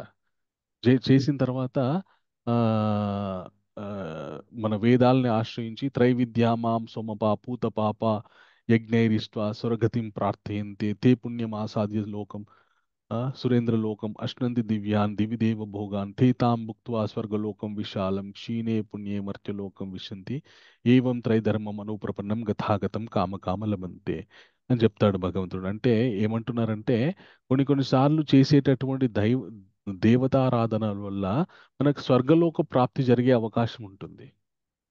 ఆ స్వర్గలోక ప్రాప్తి జరిగిన తర్వాత స్వర్గలోకంలోకి ఉండి అక్కడ చాలా కాలం ఆ మనకున్నటువంటి పుణ్యము ఈ అనుగుణమైనటువంటి సమయాన్ని అక్కడ ఆ, అనుభవించిన తర్వాత మళ్ళీ భూలోకానికి వచ్చే అవకాశం ఉంటుందన్నమాట. మళ్ళీ మళ్ళీ భూలోకంలో పుట్టే అవకాశం ఉంటుందన్నమాట. సో పాండవుల యొక్క మన కురువంశం యొక్క కర్త ముఖ్యమైనటువంటి కర్త పురూరు మహారాజ్ అన్నమాట. మన యయాతి మహారాజు. ఓకే. సో యయాతి మహారాజు తర్వాత యయాతి మహారాజుకు ఒకానొక కొడుకు పురూరుడు అనమాట. ఆయన పేరు మీద కురువంశం వచ్చింది. ఈ యయాతి మహారాజు ఆయన ఆ, మన 10 లక్షల సంవత్సరాలు స్వర్గలోకంలో ఉన్నాడనమాట. ఉన్న తర్వాత ఆయన చేసుకున్నటువంటి పుణ్యానికి ఆయన చాలా కాలము స్వర్గలోక వాసం చేశాడు. స్వర్గలోకం కాకుండా దివ్య లోకాలన్నీ తిరిగాడనమాట. తిరిగిన తర్వాత ఒక రోజు ఏం జరిగిందంటే ఇంద్రుడు ఆయనతో ఇంద్రలోకంలో ఇంద్రసభలో కూర్చొని ఇంద్రుడు ఆయనతో మాట్లాడుతున్నాడు అనమాట. మాట్లాడుతుంటే ఇంద్రుడు అడుగుతాడు, యయాతి మహారాజా మీరు ఆ, ఎలా తపస్సు చేశారు, ఎంత తపస్సు చేశారని అడుగుతాడు అనమాట. అడగగానే యయాతి మహారాజు చెప్తాడనమాట, అసలు ఇంద్ర నాలాగా ఎవ్వరు కూడా తపస్సు చేయలేరు, అంత గొప్ప తపస్సు చేశాను నేను. అసలు ఏ మానవ మాతృని కూడా నాలాగా తపస్సు చేయడం అనేటువంటిదే ఊహకందనటువంటి విషయం అని చెప్పేసి చెప్తాడనమాట. చెప్పగానే ఇంద్రుడు ఒక్క తన్నుదంతాడనమాట.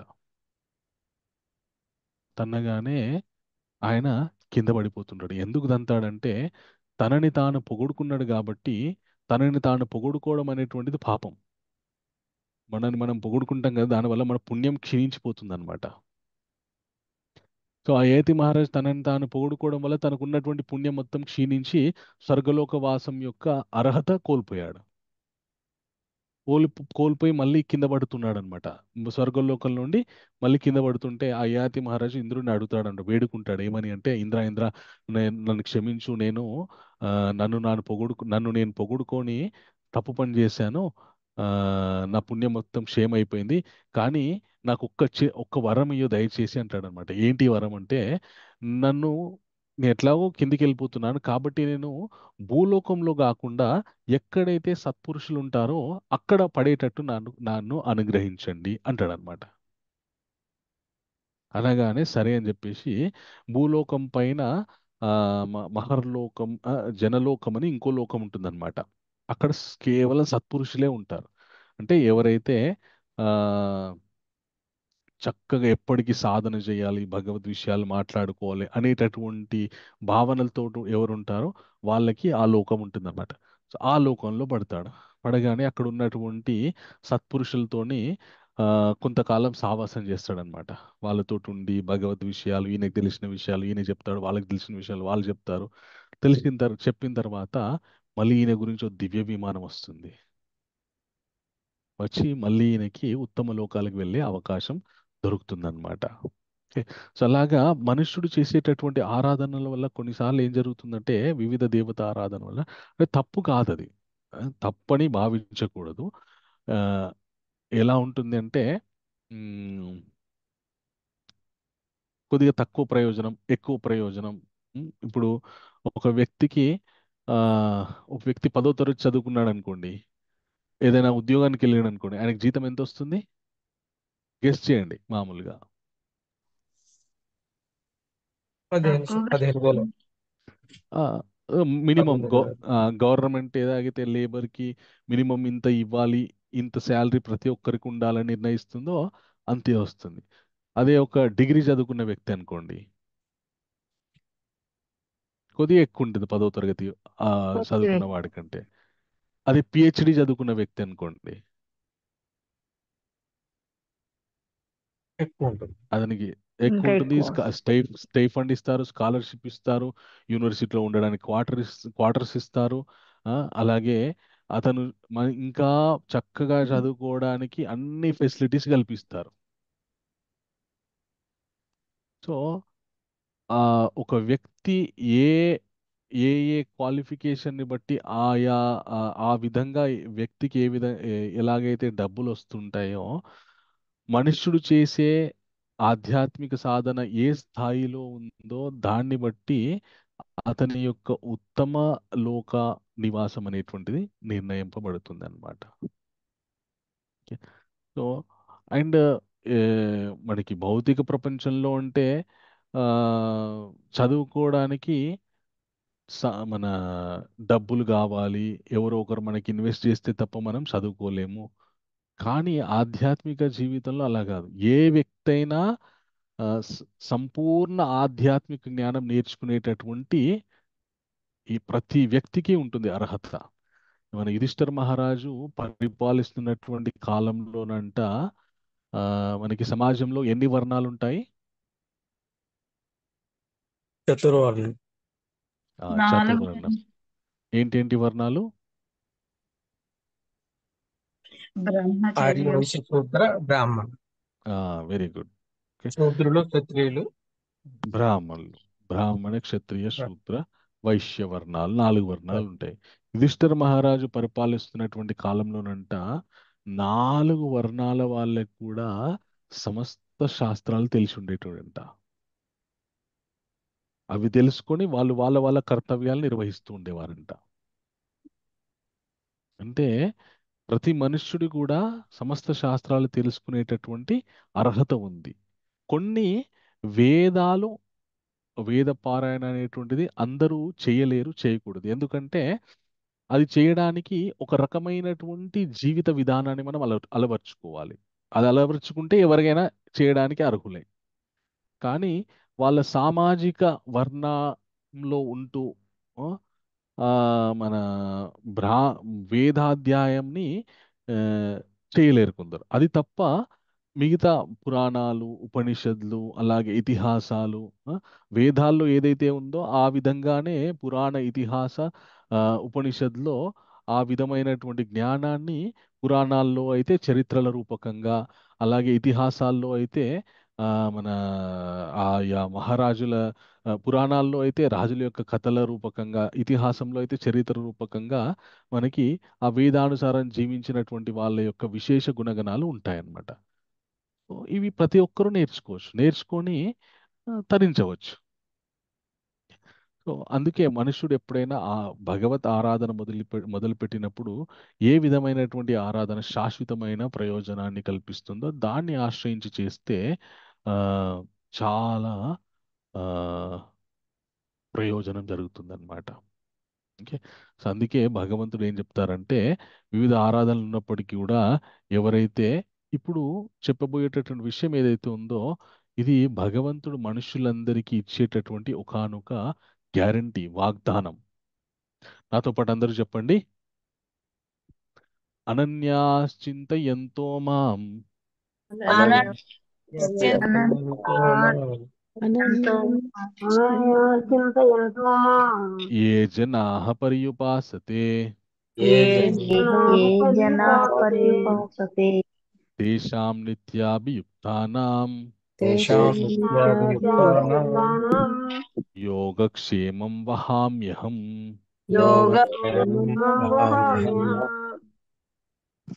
అనన్య చింతయంతో. కానీ నా దివ్య రూపమును ధ్యానించుచు అనన్య భక్తిచే నన్ను సదా అర్చించు వారి యోగక్షేమములను నేను వహింతును, వారికి లేని వాటిని సమకూర్చుదను, వారికి ఉన్న వాటిని రక్షిస్తాను అని భగవంతుడు చెప్తున్నాడు. ఇది ఒక విధంగా చెప్పాలంటే భగవంతుడు ఇస్తున్నటువంటి గ్యారంటీ. ఎవరైతే భగవద్భక్తి చేస్తారో వాళ్ళకి లేని వాటిని ఆయన సమకూరుస్తాడంట, వాళ్ళకున్న వాటిని ఆయన కాపాడుతాడంట. అది భగవంతుడు భక్తులకి ఇస్తున్నటువంటి గొప్ప వాగ్దానం అన్నమాట. ఒకసారి ఏం జరిగిందంటే, అర్జునాచార్యులని ఒక ఆయన ఉండేవారనమాట. ఆయన పాపం ఆ, చాలా గొప్ప జ్ఞాని భక్తుడు. ఆయన పేదరికంతో జీవిస్తూ ఉండేవాడనమాట. ప్రతిరోజు కూడా 4 ఇళ్ళకి వెళ్ళి భిక్షాటన చేస్తే తప్ప ఆయన కడుపు నిండేది కాదు. తన భార్య, ఆయన భార్య తినడానికి ఆ, ఆహారం దొరికేది కాదు. సో ఈయన కానీ ప్రతిరోజు కూడా ఆయన భగవద్గీత పారాయణ చేస్తూ ఉండేవాడు, భగవన్ నామస్మరణ జపం చేస్తూ ఉండేవాడు. ఆ, అయితే ఒకరోజు ఆయన ప్రతిరోజు భిక్షాటనకి వెళ్ళినప్పుడు కొందరు చీదరించుకుంటున్నారు, కొందరు చక్కగా ఆదరించి భిక్షిస్తున్నారు. ఇలా ఆయనకి చాలా బాధ అనిపించింది. ఒకసారి అనిపించి ఈ భగవద్గీతలో ఈ శ్లోకం చదువుతున్నప్పుడు ఆయనకి భగవంతుడు అంటాడు కానీ ఇది ఏదో శాస్త్రాల్లో రాసినటువంటి విషయమే తప్ప ఇది నిజ జీవితంలో అయ్యేటటువంటి పని కాదు అని చెప్పేసి ఈ శ్లోకం ఏదైతే ఉందో అనన్యాశ్చింతయంతో మాం ఏ జనా పర్యుపాసతే అనేటువంటి శ్లోకాన్ని ఆయన కొట్టేస్తాడనమాట. ఇది తప్పు, ఇది నిజ జీవితంలో భగవంతుడు ఏదో ఊరికే చెప్పాడు తప్ప భక్తుల విషయంలో ఇది జరగదు అని చెప్పేసి ఆయన ఆ శ్లోకాన్ని కొట్టేశాడనమాట. కొట్టేసి యథావిధిగా ఆహారం గురించి అని 4 ఇళ్ళకి భిక్షాటనకి వెళ్ళాడు. భిక్షాటన చేస్తున్నాడు. ఆ, చేస్తూ ఉంటే పాపం వీళ్ళ ఇంట్లోనేమో వీళ్ళ భార్యకి ఆకలిస్తుంది, ఇంకా రావట్లేదు అని చెప్పేసి ఈయన చూస్తుంది. ఈ లోపు ఓ ఇద్దరు పిల్లలు వస్తారనమాట. వచ్చి మీ ఆయన పంపించాడని చెప్పేసి ఓ ఓ చాలా ఆహార పదార్థాలు ఇస్తారు. అలాగే విలువైనటువంటి ఆ, ధనం కూడా ఇస్తారనమాట. ఇచ్చిన తర్వాత మీరు ఎవరు అంటే మీ ఆయన సేవకులం అని చెప్తారనమాట. చెప్పి వెళ్ళిపోతారు. వెళ్ళిపోగానే ఈయన ఇంటికి వచ్చి చూసేసరికి అక్కడ మొత్తం సీన్ మొత్తం మారిపోయి ఉంటుంది. ఇంట్లో విలువైనటువంటి వస్తువులు, గొప్ప గొప్ప చాలా సమృద్ధిగా ఉన్నటువంటి ఆహార పదార్థాలు ఇవన్నీ ఉంటాయి. ఈయన ఆశ్చర్యపోతాడు. ఎక్కడ ఇవన్నీ మనకి అనగానే, ఏమోనండి మీ సేవకులు అంటే ఎవరో ఇద్దరు వచ్చి ఇచ్చే వెళ్ళారు. ఓ పిల్లోడికి మొహం మీద అన్ని గీతలు ఉన్నాయి. ఆ, మీ సేవకులు అంటే వచ్చి ఇచ్చి వెళ్ళారని చెప్పేసి అంటారన్నమాట. అనగానే అప్పుడు ఆయన బోరు నేడుస్తాడు. అయ్యో స్వామి, నేను మిమ్మల్ని అపార్థం చేసుకున్నాను. నేను పేదరికంతో ఉన్నాననే బాధతోటి మీరు చెప్పిన విషయం తప్పు అని నేను కొట్టేశాను. అది మీరు నిరూపించడానికి మీరే ప్రత్యక్షంగా వచ్చి మాకు కావలసినటువంటి ఇచ్చారని చెప్పి మళ్ళీ ఆ కొట్టేసిన పద్యాన్ని మళ్ళీ చక్కగా రాస్తాడనమాట. అలాగా భగవంతుడు ఆ, తనని ఎవరు నమ్ముకున్నారో వాళ్ళని ఖచ్చితంగా ఆయన ఆ, వాళ్ళ యొక్క యోగక్షేమాలు ఆయన చూసుకుంటారు. మనకి ఎక్కడో ఎందుకు, మనకి నిజంగా కలియుగంలో మనందరికీ తెలిసిన ఒక వృత్తాంతమే ఉంది. మన భద్రాచలంలో రామదాస్ గారు, ఆయన ఆయనని మనందరికీ తెలుసు. ఆయనని ఆ మోసపూరితంగా ఆయనని జైల్లో పెట్టడం జరిగింది. ఆయన భద్రాచలం రామాలయం మన ప్రజల యొక్క ధనాన్ని వినియోగించి ఆయన కట్టాడు. ఓకే. కడితే ఆయన అక్రమంగా ప్రజల యొక్క డబ్బుని దుర్వినియోగపరిచాడు అని చెప్పేసి రాజు దగ్గర అతనిని లేని నేరాన్ని తన మీద మోపి ఆయనని ఆయన అంటే పడని వాళ్ళు జైల్లో పెట్టడం జరుగుతుంది. చిత్రహింసలు పెడతారు ఆయన్ని, రామదాస్ గారిని. పెట్టిన తర్వాత ఒక రోజు తానీషా ప్రభు కలలోకి రామచంద్రమూర్తి, లక్ష్మణ స్వామి ఇద్దరు వచ్చి ఏ నువ్వు ఎవరిని లోపల పెట్టావు? ఆయన మా వాడు ఆయన. ఆయన ఎందుకు లోపల పెట్టాను అంటే ఆయన ఆ, మన రాజధనాన్ని దుర్వినియోగపరిచాడు. అంటే ఎంత నీ రాజధనం అంటే ఆయన చెప్పిన అమౌంట్ మొత్తం బంగారు నాణేలతోని ఆ ఆ తానిషా ప్రభుకి ఇచ్చేసి వెళ్తారనమాట. ఇదంతా కలలో జరుగుతుంది. జరిగినప్పుడు ఆ తానిషా ప్రభు ఉలిక్కిపడి లేస్తాడు. లేచిన తర్వాత చూస్తే ఆయన ముందు బంగారు నాణేలు ఉంటాయి. అప్పుడైనా ఆశ్చర్యపోతాడనమాట. నేను ఈ రామదాసుని జైల్లో పెట్టి చాలా తప్పు పని చేసిన, చెప్పుడు మాటలు విని ఒక మహాభక్తుని అవమానించిన అని చెప్పేసి వెంటనే ఆయన దగ్గరికి వెళ్ళి ఆయన పాదాల మీద పడి, అయ్యా నన్ను క్షమించండి, మిమ్మల్ని కాపాడడానికి మీరు వాడినటువంటి డబ్బుని చెల్లించడానికి సాక్షాత్ రామచంద్రమూర్తి వచ్చి నాకు డబ్బుని ఇచ్చి వెళ్ళారని చెప్పేసి ఆ రామదాసుని వదిలిపెడతారు. ఇది మన కలియుగంలో భద్రాచలం దేవాలయమే సాక్షి. భగవంతుని యొక్క ఆ కృప, భగవంతుడు ఏ విధంగా తన భక్తులని కాపాడుతాడు, తన భక్తులని రక్షించుకుంటాడు అనేటటువంటి విషయానికి సాక్షి రుజువు మన భద్రాచల దేవాలయమే. ఇప్పటికీ కూడా భద్రాచల దేవాలయంలో తానిషా మహారాజు ఉన్నప్పుడు చెల్లించినటువంటి బంగారు నాణాలు త్రేతాయుగంలో రామచంద్రమూర్తి ఉన్నప్పుడు వాడినటువంటి నాణాలని నిర్ధారణ అయింది అప్పుడు. అయితే అందులో చాలా నాణాలు ఖర్చు అయిపోయి కానీ ఒక నాణం వాటిని ఏమంటారంటే మాడలు అంటారన్నమాట. ఒక రామ మాడ మాత్రం ఇంకా ఉందన్నమాట. ఆ రామ మాడని ఒక లాకెట్ లాగా చేసి ఇప్పటికి కూడా మ్యూజియంలో ఉంటుంది. రాముల వారి కళ్యాణం జరిగినప్పుడు సీతమ్మ తల్లి మెడలో వేస్తారనమాట అది. ఇప్పుడు కూడా మనము రామచంద్రమూర్తి ప్రత్యక్షంగా వచ్చి తానిషా మహారాజుకి రామదాసుని చెల్లించినటువంటి రామమాడలో ఒకానొక మాడని మనం చూడవచ్చు. సో అలాగా భగవంతుని మీద భక్తి పెంపొందించుకుంటే ఆయన ఖచ్చితంగా కాపాడడానికి ఏదో ఒక రూపంలో వస్తాడనమాట. ఇది భక్తులకి ఇస్తున్నటువంటి ఆ వాగ్దానం, first guarantee. Okay, so first నేను ఈ అధ్యాయం గురించి చెప్తూ భగవంతుడు భక్తులకి కొన్ని గ్యారంటీలు ఇస్తాడని చెప్పాను అనమాట. ఆ గ్యారంటీలో మొట్టమొదటి గ్యారంటీ ఇది: నన్ను భక్తి చేయి, అనన్య మనస్సుతో నా మీద భక్తిని పెంపొందించుకో, నిన్ను రక్షించే బాధ్యత నాది. నువ్వు నన్ను జపించు, నేను నిన్ను రక్షిస్తాను అని భగవంతుడు చెప్తున్నాడు అనమాట. అయితే ఇంత చెప్పినా కూడా హరే కృష్ణ. ఓకే, సో ఇంత చెప్పినా కూడా మనకున్నటువంటి సాంప్రదాయాలు, పద్ధతులు, అలవాట్లు, సెంటిమెంట్ల వల్ల మనము ఆ, వ్- మనకి తోచినటువంటి ఆరాధన చేస్తూ ఉంటాం అనమాట. తోచినటువంటి ఆరాధన చేస్తుంటాం అనమాట. అందుకే కృష్ణ ఏమంటున్నాడంటే ఏప్యన్య దేవత భక్త యజంత్యే శ్రద్ధయాన్విత తేపి మామేవ కౌంతేయ యజంత్య విధిపూర్వకం అహం ఈ సర్వయజ్ఞానాం భోక్త చ ప్రభురేవ చ నాతు మాం అభిజానంతి తత్వే నాంతశ్చవంతి తే అని చెప్తాడనమాట. ఒకవేళ గనక మనుష్యులు నన్ను ఆరాధించకుండా వేరే ఏ ఆరాధన చేసినా కూడా ఆ, వాళ్ళు నన్నే చేస్తున్నారు కానీ ఆ, సరైన పద్ధతిలో చేయట్లేదు అని చెప్తున్నాడు అనమాట భగవంతుడు. చూడు ఎలా ఉంటుంది అంటే మీరు ఆ, ఓకే, సో ఇప్పుడు ఆ, మనం శరీరం చక్కగా ఆరోగ్యంగా ఉండడానికి మంచి సాత్వికమైనటువంటి ఆహారం తింటే శరీరం చక్కగా ఆరోగ్యంగా ఉంటుంది.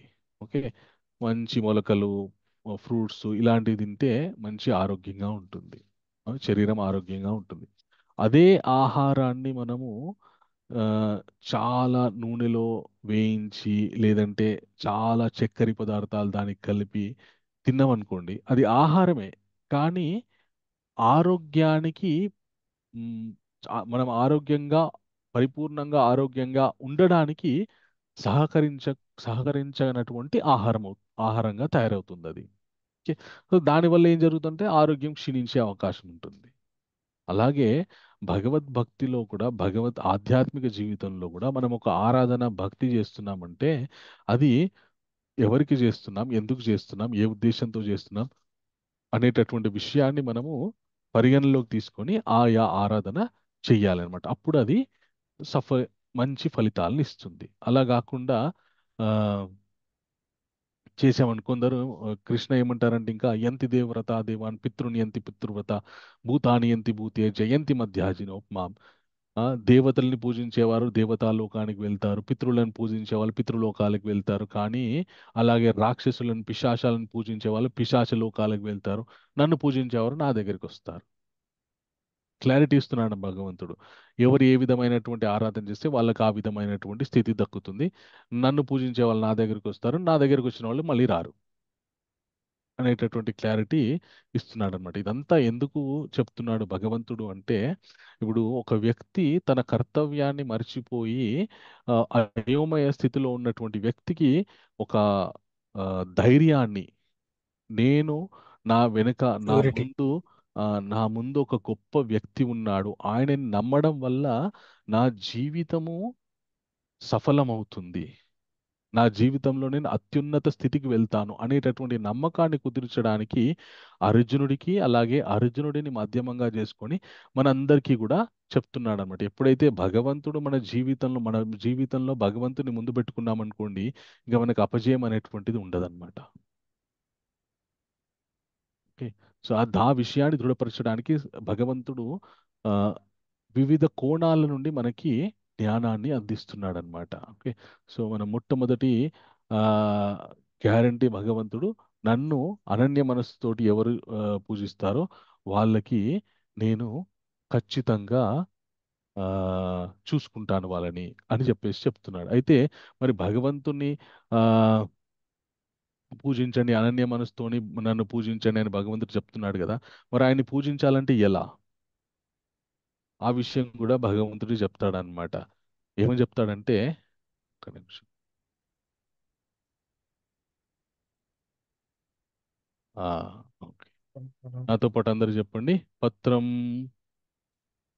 పత్రం పుష్పం ఫలం తోయం పుష్పం ఫలం తోయం పత్రం పుష్పం ఫలం పత్రం తోయం పుష్పం యో ఫలం మే తోయం భక్త్యా ప్రేచ్ఛతి యో మే భక్త్యా ప్రయచ్చతి తదహం భక్త్యాపహృత తదహం భక్త్యా భక్తిపహత అష్టామి ప్రయత్నాత్మన.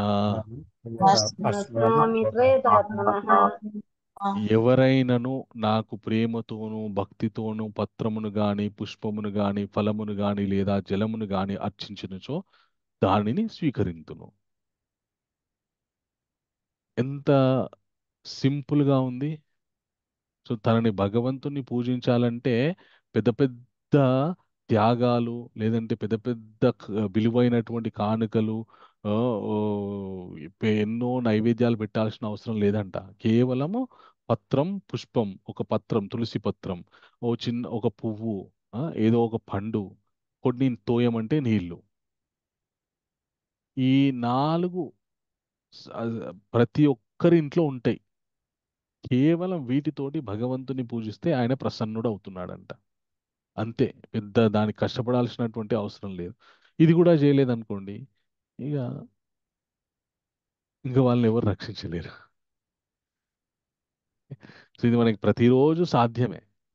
పువ్వు భగవంతుని దగ్గర పెట్టడం పెద్ద కష్టమా? పువ్వు వీలు కాలేదు. తులసి, ప్రతి ఒక్కరింట్లో తులసి చెట్టు ఉంటుంది. తులసి దళం తీసుకొచ్చి భగవంతుని పాదాల మీద పెడితే చాలు. తులసి దళం కూడా తేవడం వీలు కాలేదు.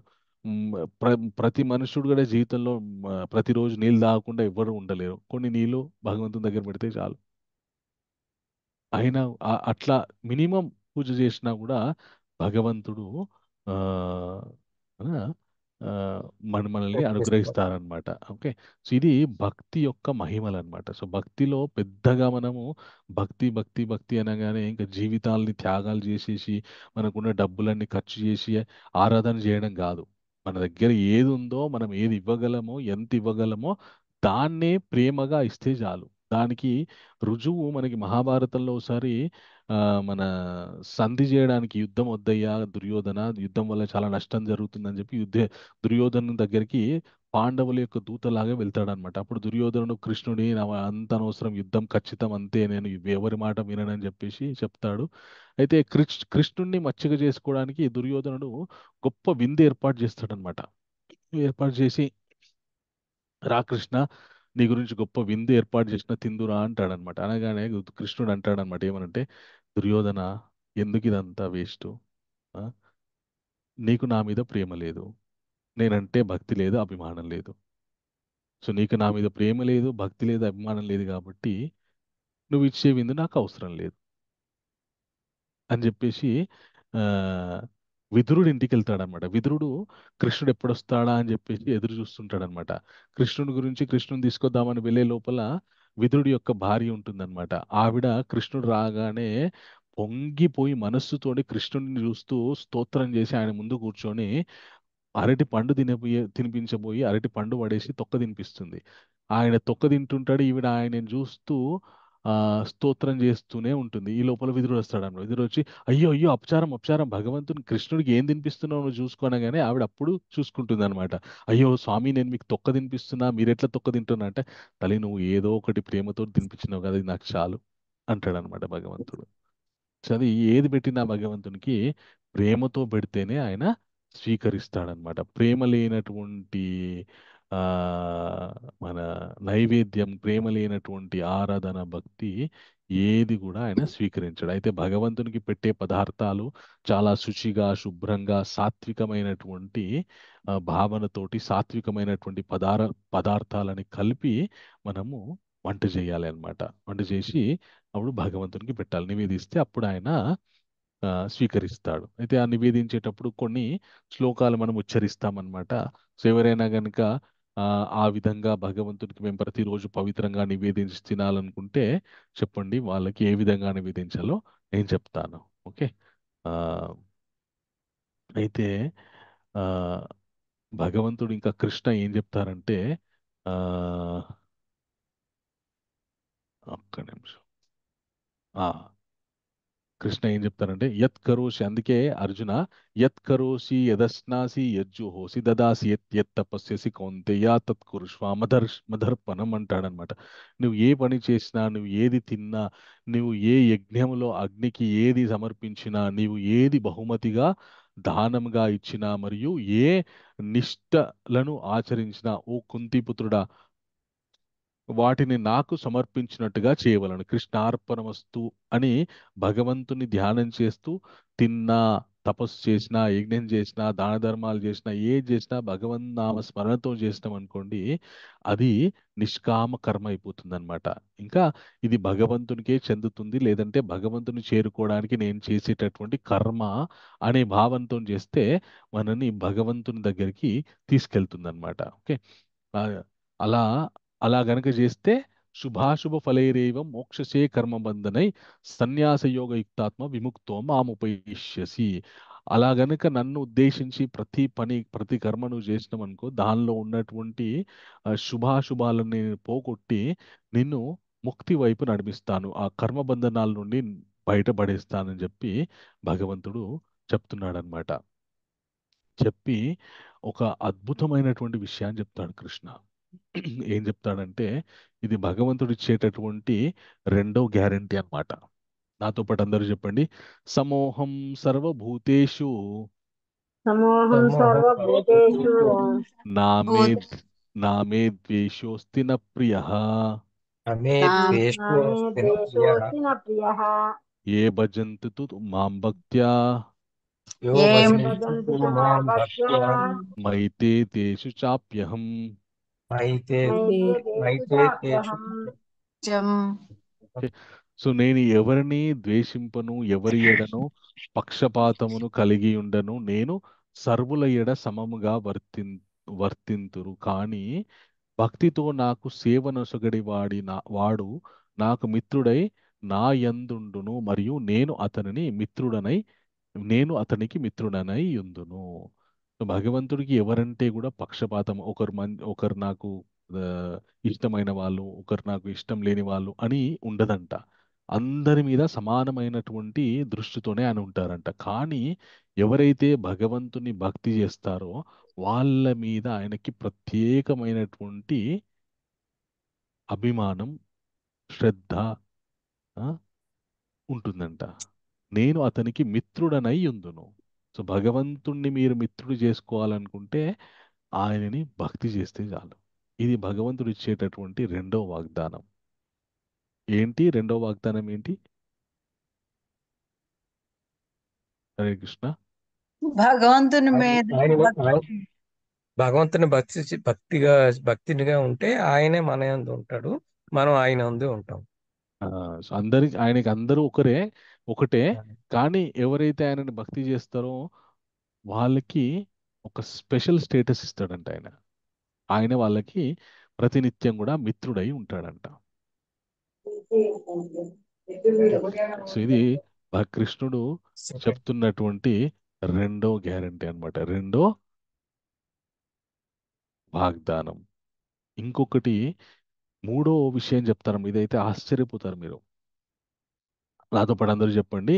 అపి చేసు దురాచారో अपि चेत् दुराचारो భజతే మాం అన్యయా భక్ భజతే भजते मामन्यभाक् సాధురేవ సమంతవ్య సాధురే साधुरेव సాధురే समन्तव्या సమ్యక్ వ్యవసితో హి సహా. సమ్యక్ सम्यग् व्यवहृतितो सः ఓకే. ఆ, అతడు శీఘ్రమే ధర్మాత్ముడై శాశ్వతమైన శాంతిని పొందును. ఓ కౌంతేయ, నా భక్తుడెన్నడూ నశింపడని ధైర్యంగా ప్రకటింపుము. ఓకే. సో ఎవరైతే ఆ భగవంతుని యొక్క భక్తి చేస్తారో, ఒకవేళ వాళ్ళు ఏదైనా చిన్న దోషము తప్పు చేసినా కూడా మనము వాళ్ళని తప్పు చేశారు లేదంటే దోషులుగా పరిగణించకూడదంట. వాళ్ళని భగవద్భక్తుడి లాగానే మనము పరిగణించాలంట. ఉం? అని చెప్పి భగవంతుడు ఏం చెప్తున్నారంటే, ఓ కౌంతేయ, నా భక్తుడు ఎప్పుడు కూడా నశింపడని ధైర్యంగా నా భక్తుడికి ఎప్పుడు నామే భక్త ప్రణశ్యతి, నా భక్తుడు ఎప్పుడు కూడా నశించడు. తాత్కాలికంగా వాడేదో క్షణికావేశంలో తప్పు చేసి ఉండొచ్చు కానీ నా భక్తి చేస్తున్నవాడు ఎప్పటికీ నా భక్తుడిలాగానే ఉంటాడు అని చెప్పి భగవంతుడు ప్రకటిస్తున్నాడు అనమాట. అంటే భక్తులు జీవితంలో, భక్తియుత జీవితంలో ఎప్పుడైనా చిన్న చిన్న పొరపాట్లు జరిగినా కూడా భగవంతుడు క్షమిస్తాడు. నేను క్షమిస్తాను వాళ్ళని అభక్తులను లేదంటే నిందించాలను మనము నిందించకూడదు అని భగవంతుడు చెప్తున్నారు అన్నమాట. ఇది భగవంతుడు ఇస్తున్నటువంటి మూడో వాగ్దానం అన్నమాట. ఒకటేమో తనని అనన్య మనస్సుతో పూజించే వారికి, ధ్యానించే వారికి, స్మరించే వారికి ఎప్పుడు ఏది కావాలో అది సమకూరుస్తాడు. ఇంకొకటి ఆ ఆ, వాళ్ళకున్నటువంటి వాటిని రక్షిస్తాడు భగవంతుడు. తర్వాత భగవంతుడు రెండవ విషయం ఏం చెప్తున్నారంటే, రెండవ వాగ్దానం ఏంటంటే, నాకు అందరూ ఒకటే కానీ నా భక్తి చేసే వాళ్ళకి యందు నేను ప్రత్యేకమైనటువంటి అభిమానంతో మిత్రుత్వాన్ని వహిస్తాను అని రెండో వాగ్దానం ఇచ్చారు. మూడొకటి, ఒకవేళ నా భక్తి చేస్తున్న క్రమంలో వాళ్ళు ఏదైనా తప్పులు చేసినా కూడా వాళ్ళు క్షమార్హులే, వాళ్ళని మనం నిందించకూడదు. నా భక్తుడికి ఎప్పుడు కూడా నాశనమైనటువంటిది ఉండదు అని చెప్తాడనమాట. అయితే మరి భక్తి చేయడానికి ఎవరెవరు అర్హులంట అంటే, మాం హి పార్థ విపశ్రిత్య ఏపి సూయ పాపయోన్య స్త్రీయో వైశ్యస్త దాశూద్ర తేపి యంతి పరం గతిం. నన్ను ఆశ్రయించిన వాళ్ళు ఎవరైనా కావచ్చు, స్త్రీలు కావచ్చు, శూద్రులు కావచ్చు, వైశ్యులు కావచ్చు, ఏ జాతి కుల మత భేదం లేకుండా ఎవరైనా కావచ్చు, ఎవరు నన్ను ఆశ్రయించినా వాళ్ళకి ఇది వర్తిస్తుంది. ఇప్పుడు చెప్పినటువంటి విషయాలు ఏవైతే ఉన్నాయో, ఎవరు భగవంతుని ఆశ్రయించిన జాతి కుల మత భేదాలు లేకుండా ఆ, ఎవరు ఆశ్రయించినా వాళ్ళకి ఇవన్నీ వర్తిస్తాయని చెప్పి భగవంతుడు చెప్పాడనమాట. చెప్పి చివరిగా కృష్ణ ఏమంటాడంటే, ఎవరికైనా కూడా ఇది వర్తిస్తాయన్నప్పుడు కిం పునర్బ్రాహ్మణ పుణ్య భక్త రాజర్షేస్తత అనిత్యమాసుకం లోకం ఇమాం ప్రాప్య భజస్వమాం. సో ఎవరికైనా నేను ఈ అవకాశం ఇస్తున్నప్పుడు గొప్ప గొప్ప బ్రాహ్మణులకి, నీలాంటి రాజర్షులకి ఇంకా చెప్పాల్సినటువంటి అవసరం ఏముంది? మీరు ఆల్రెడీ రాజర్షి అంటే ఎవరైతే మన రాజులాగా పరిపాలిస్తూ కూడా ఋషిలాగా బతుకుతుంటాడో, అర్జునుడిలాగా, వాళ్ళందరినీ రాజర్షి అంటారు అనమాట.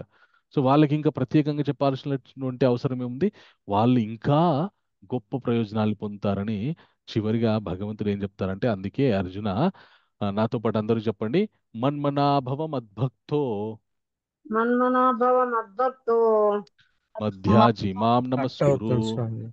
మధ్య मध्याजी मां नमस्कुरु మామే వైశ్యసి యుక్తైవాం మామే मामे वैश्यसि युक्तैव మా ఆత్మానామత్పరాయణ. మాత్మా आत्मानं मत्परायणः నీ మనస్సును సదా నా చింతన యందే నిమగ్నము చేయము. నా భక్తుడవు అగుము.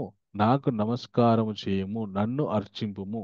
ఈ విధముగా నా యందు సంపూర్ణమగ్నుడవై నీ నీవు నన్ను తప్పక చేరగలవు అని ఈ 9వ అధ్యాయాన్ని ముగిస్తున్నాడు అనమాట. చివరిగా భగవంతుడు ఏం చెప్తున్నారంటే, తన భక్తుడైతే ఎన్ని విధాలైనటువంటి లాభాలు ఉన్నాయో వాటన్నిటినీ చెప్పి, సో అందు గురించనే అర్జున నాకు భక్తుడివిగా. అర్జునుడికే కాదు, ఇది మనందరికీ కూడా వర్తిస్తుంది. సో భగవంతుని భక్తుడైతే ఒకటి, మనం మన జీవితంలో అన్నింటి అన్ని కూడా అన్నింటి యందు మనం కాపాడబడతాము. ఒకటి మన మీద ప్రత్యేకమైనటువంటి శ్రద్ధ చూపిస్తాడు భగవంతుడు. ఇంకోటి, ఎప్పుడైనా మనం చిన్న చిన్న తప్పులు చేసినా క్షమిస్తాడు భగవంతుడు.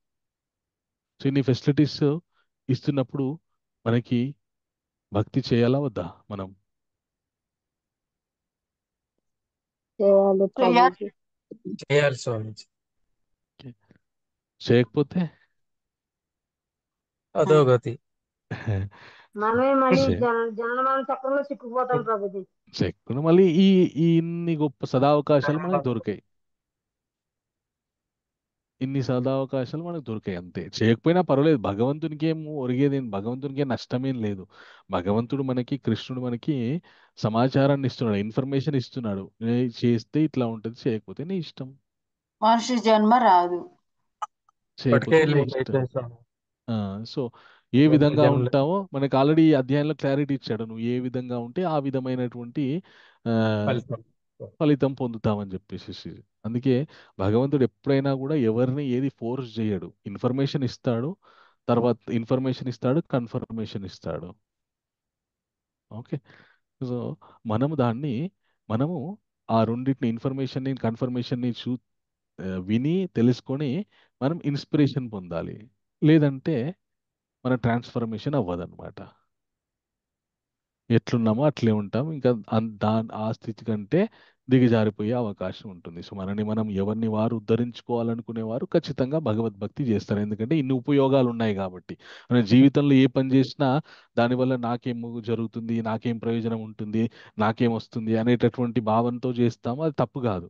సో భగవద్భక్తి చేస్తున్నప్పుడు కూడా, అవును మరి నాకేం వస్తుంది భగవద్భక్తి చేస్తే అనేటటువంటి విషయం, అనేటువంటి ప్రశ్న వస్తుంది. వచ్చినప్పుడు ఇక ఇవి లాభాలు.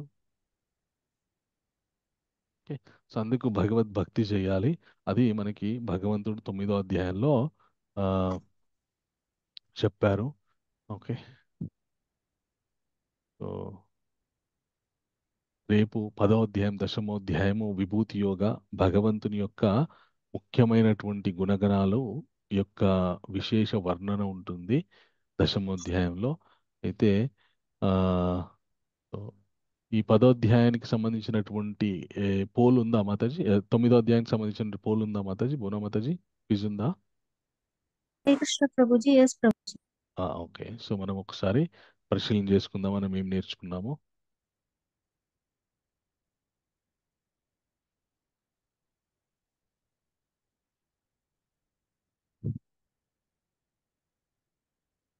మొట్టమొదటి ప్రశ్న, కృష్ణుడు అర్జునుడితో అత్యంత రహస్య జ్ఞానాన్ని ఎందుకు మాట్లాడాడు? ఆప్షన్స్: తన బంధువు కాబట్టి, ఎందుకంటే అర్జునుడికి కృష్ణునిపై అసూయ భావం లేదు, గౌరవ భావంతో విశ్వాసం కలిగి ఉన్నాడు, రథసారథిగా యుద్ధ భూమి కావడం వల్ల. నాలుగింట్లో ఏదో ఒకటి టిక్ చేయండి.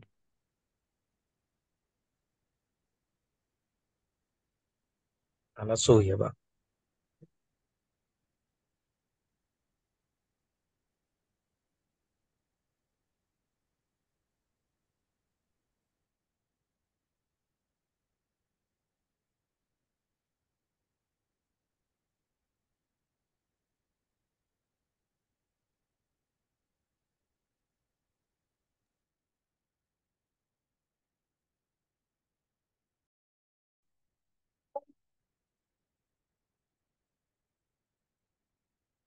Okay, correct answer. ఎందుకంటే అర్జునుడికి కృష్ణునిపై అసూయ భావం లేదు, గౌరవ భావంతో విశ్వాసం కలిగి ఉన్నాడు. Second question Mataji.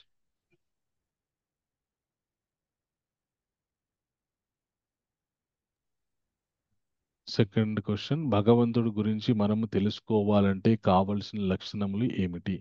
అసూయ లేకుండుట, శ్రద్ధ కలిగి ఉండుట, వినయం ఉండుట, పై ఈయన చెప్పినవన్నీ.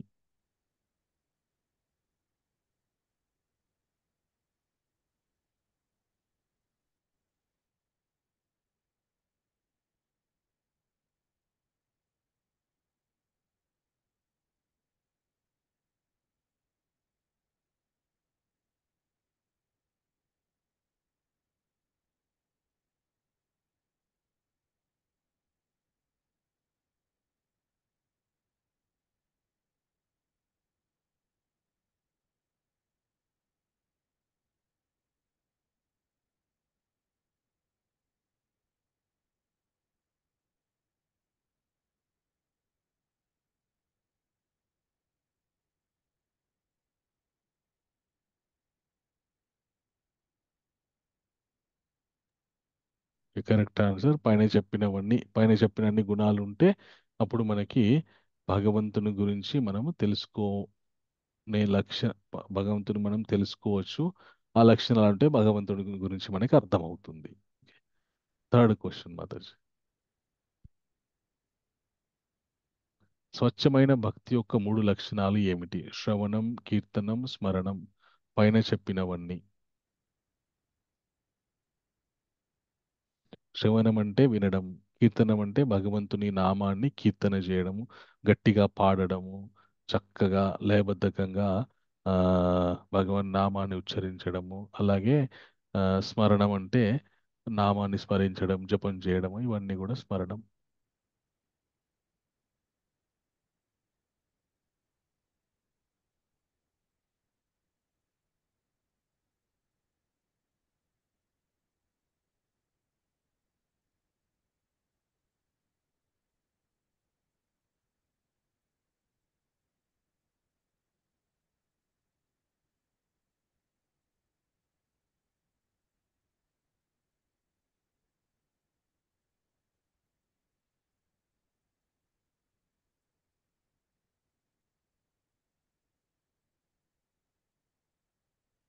పైన చెప్పినవన్నీ.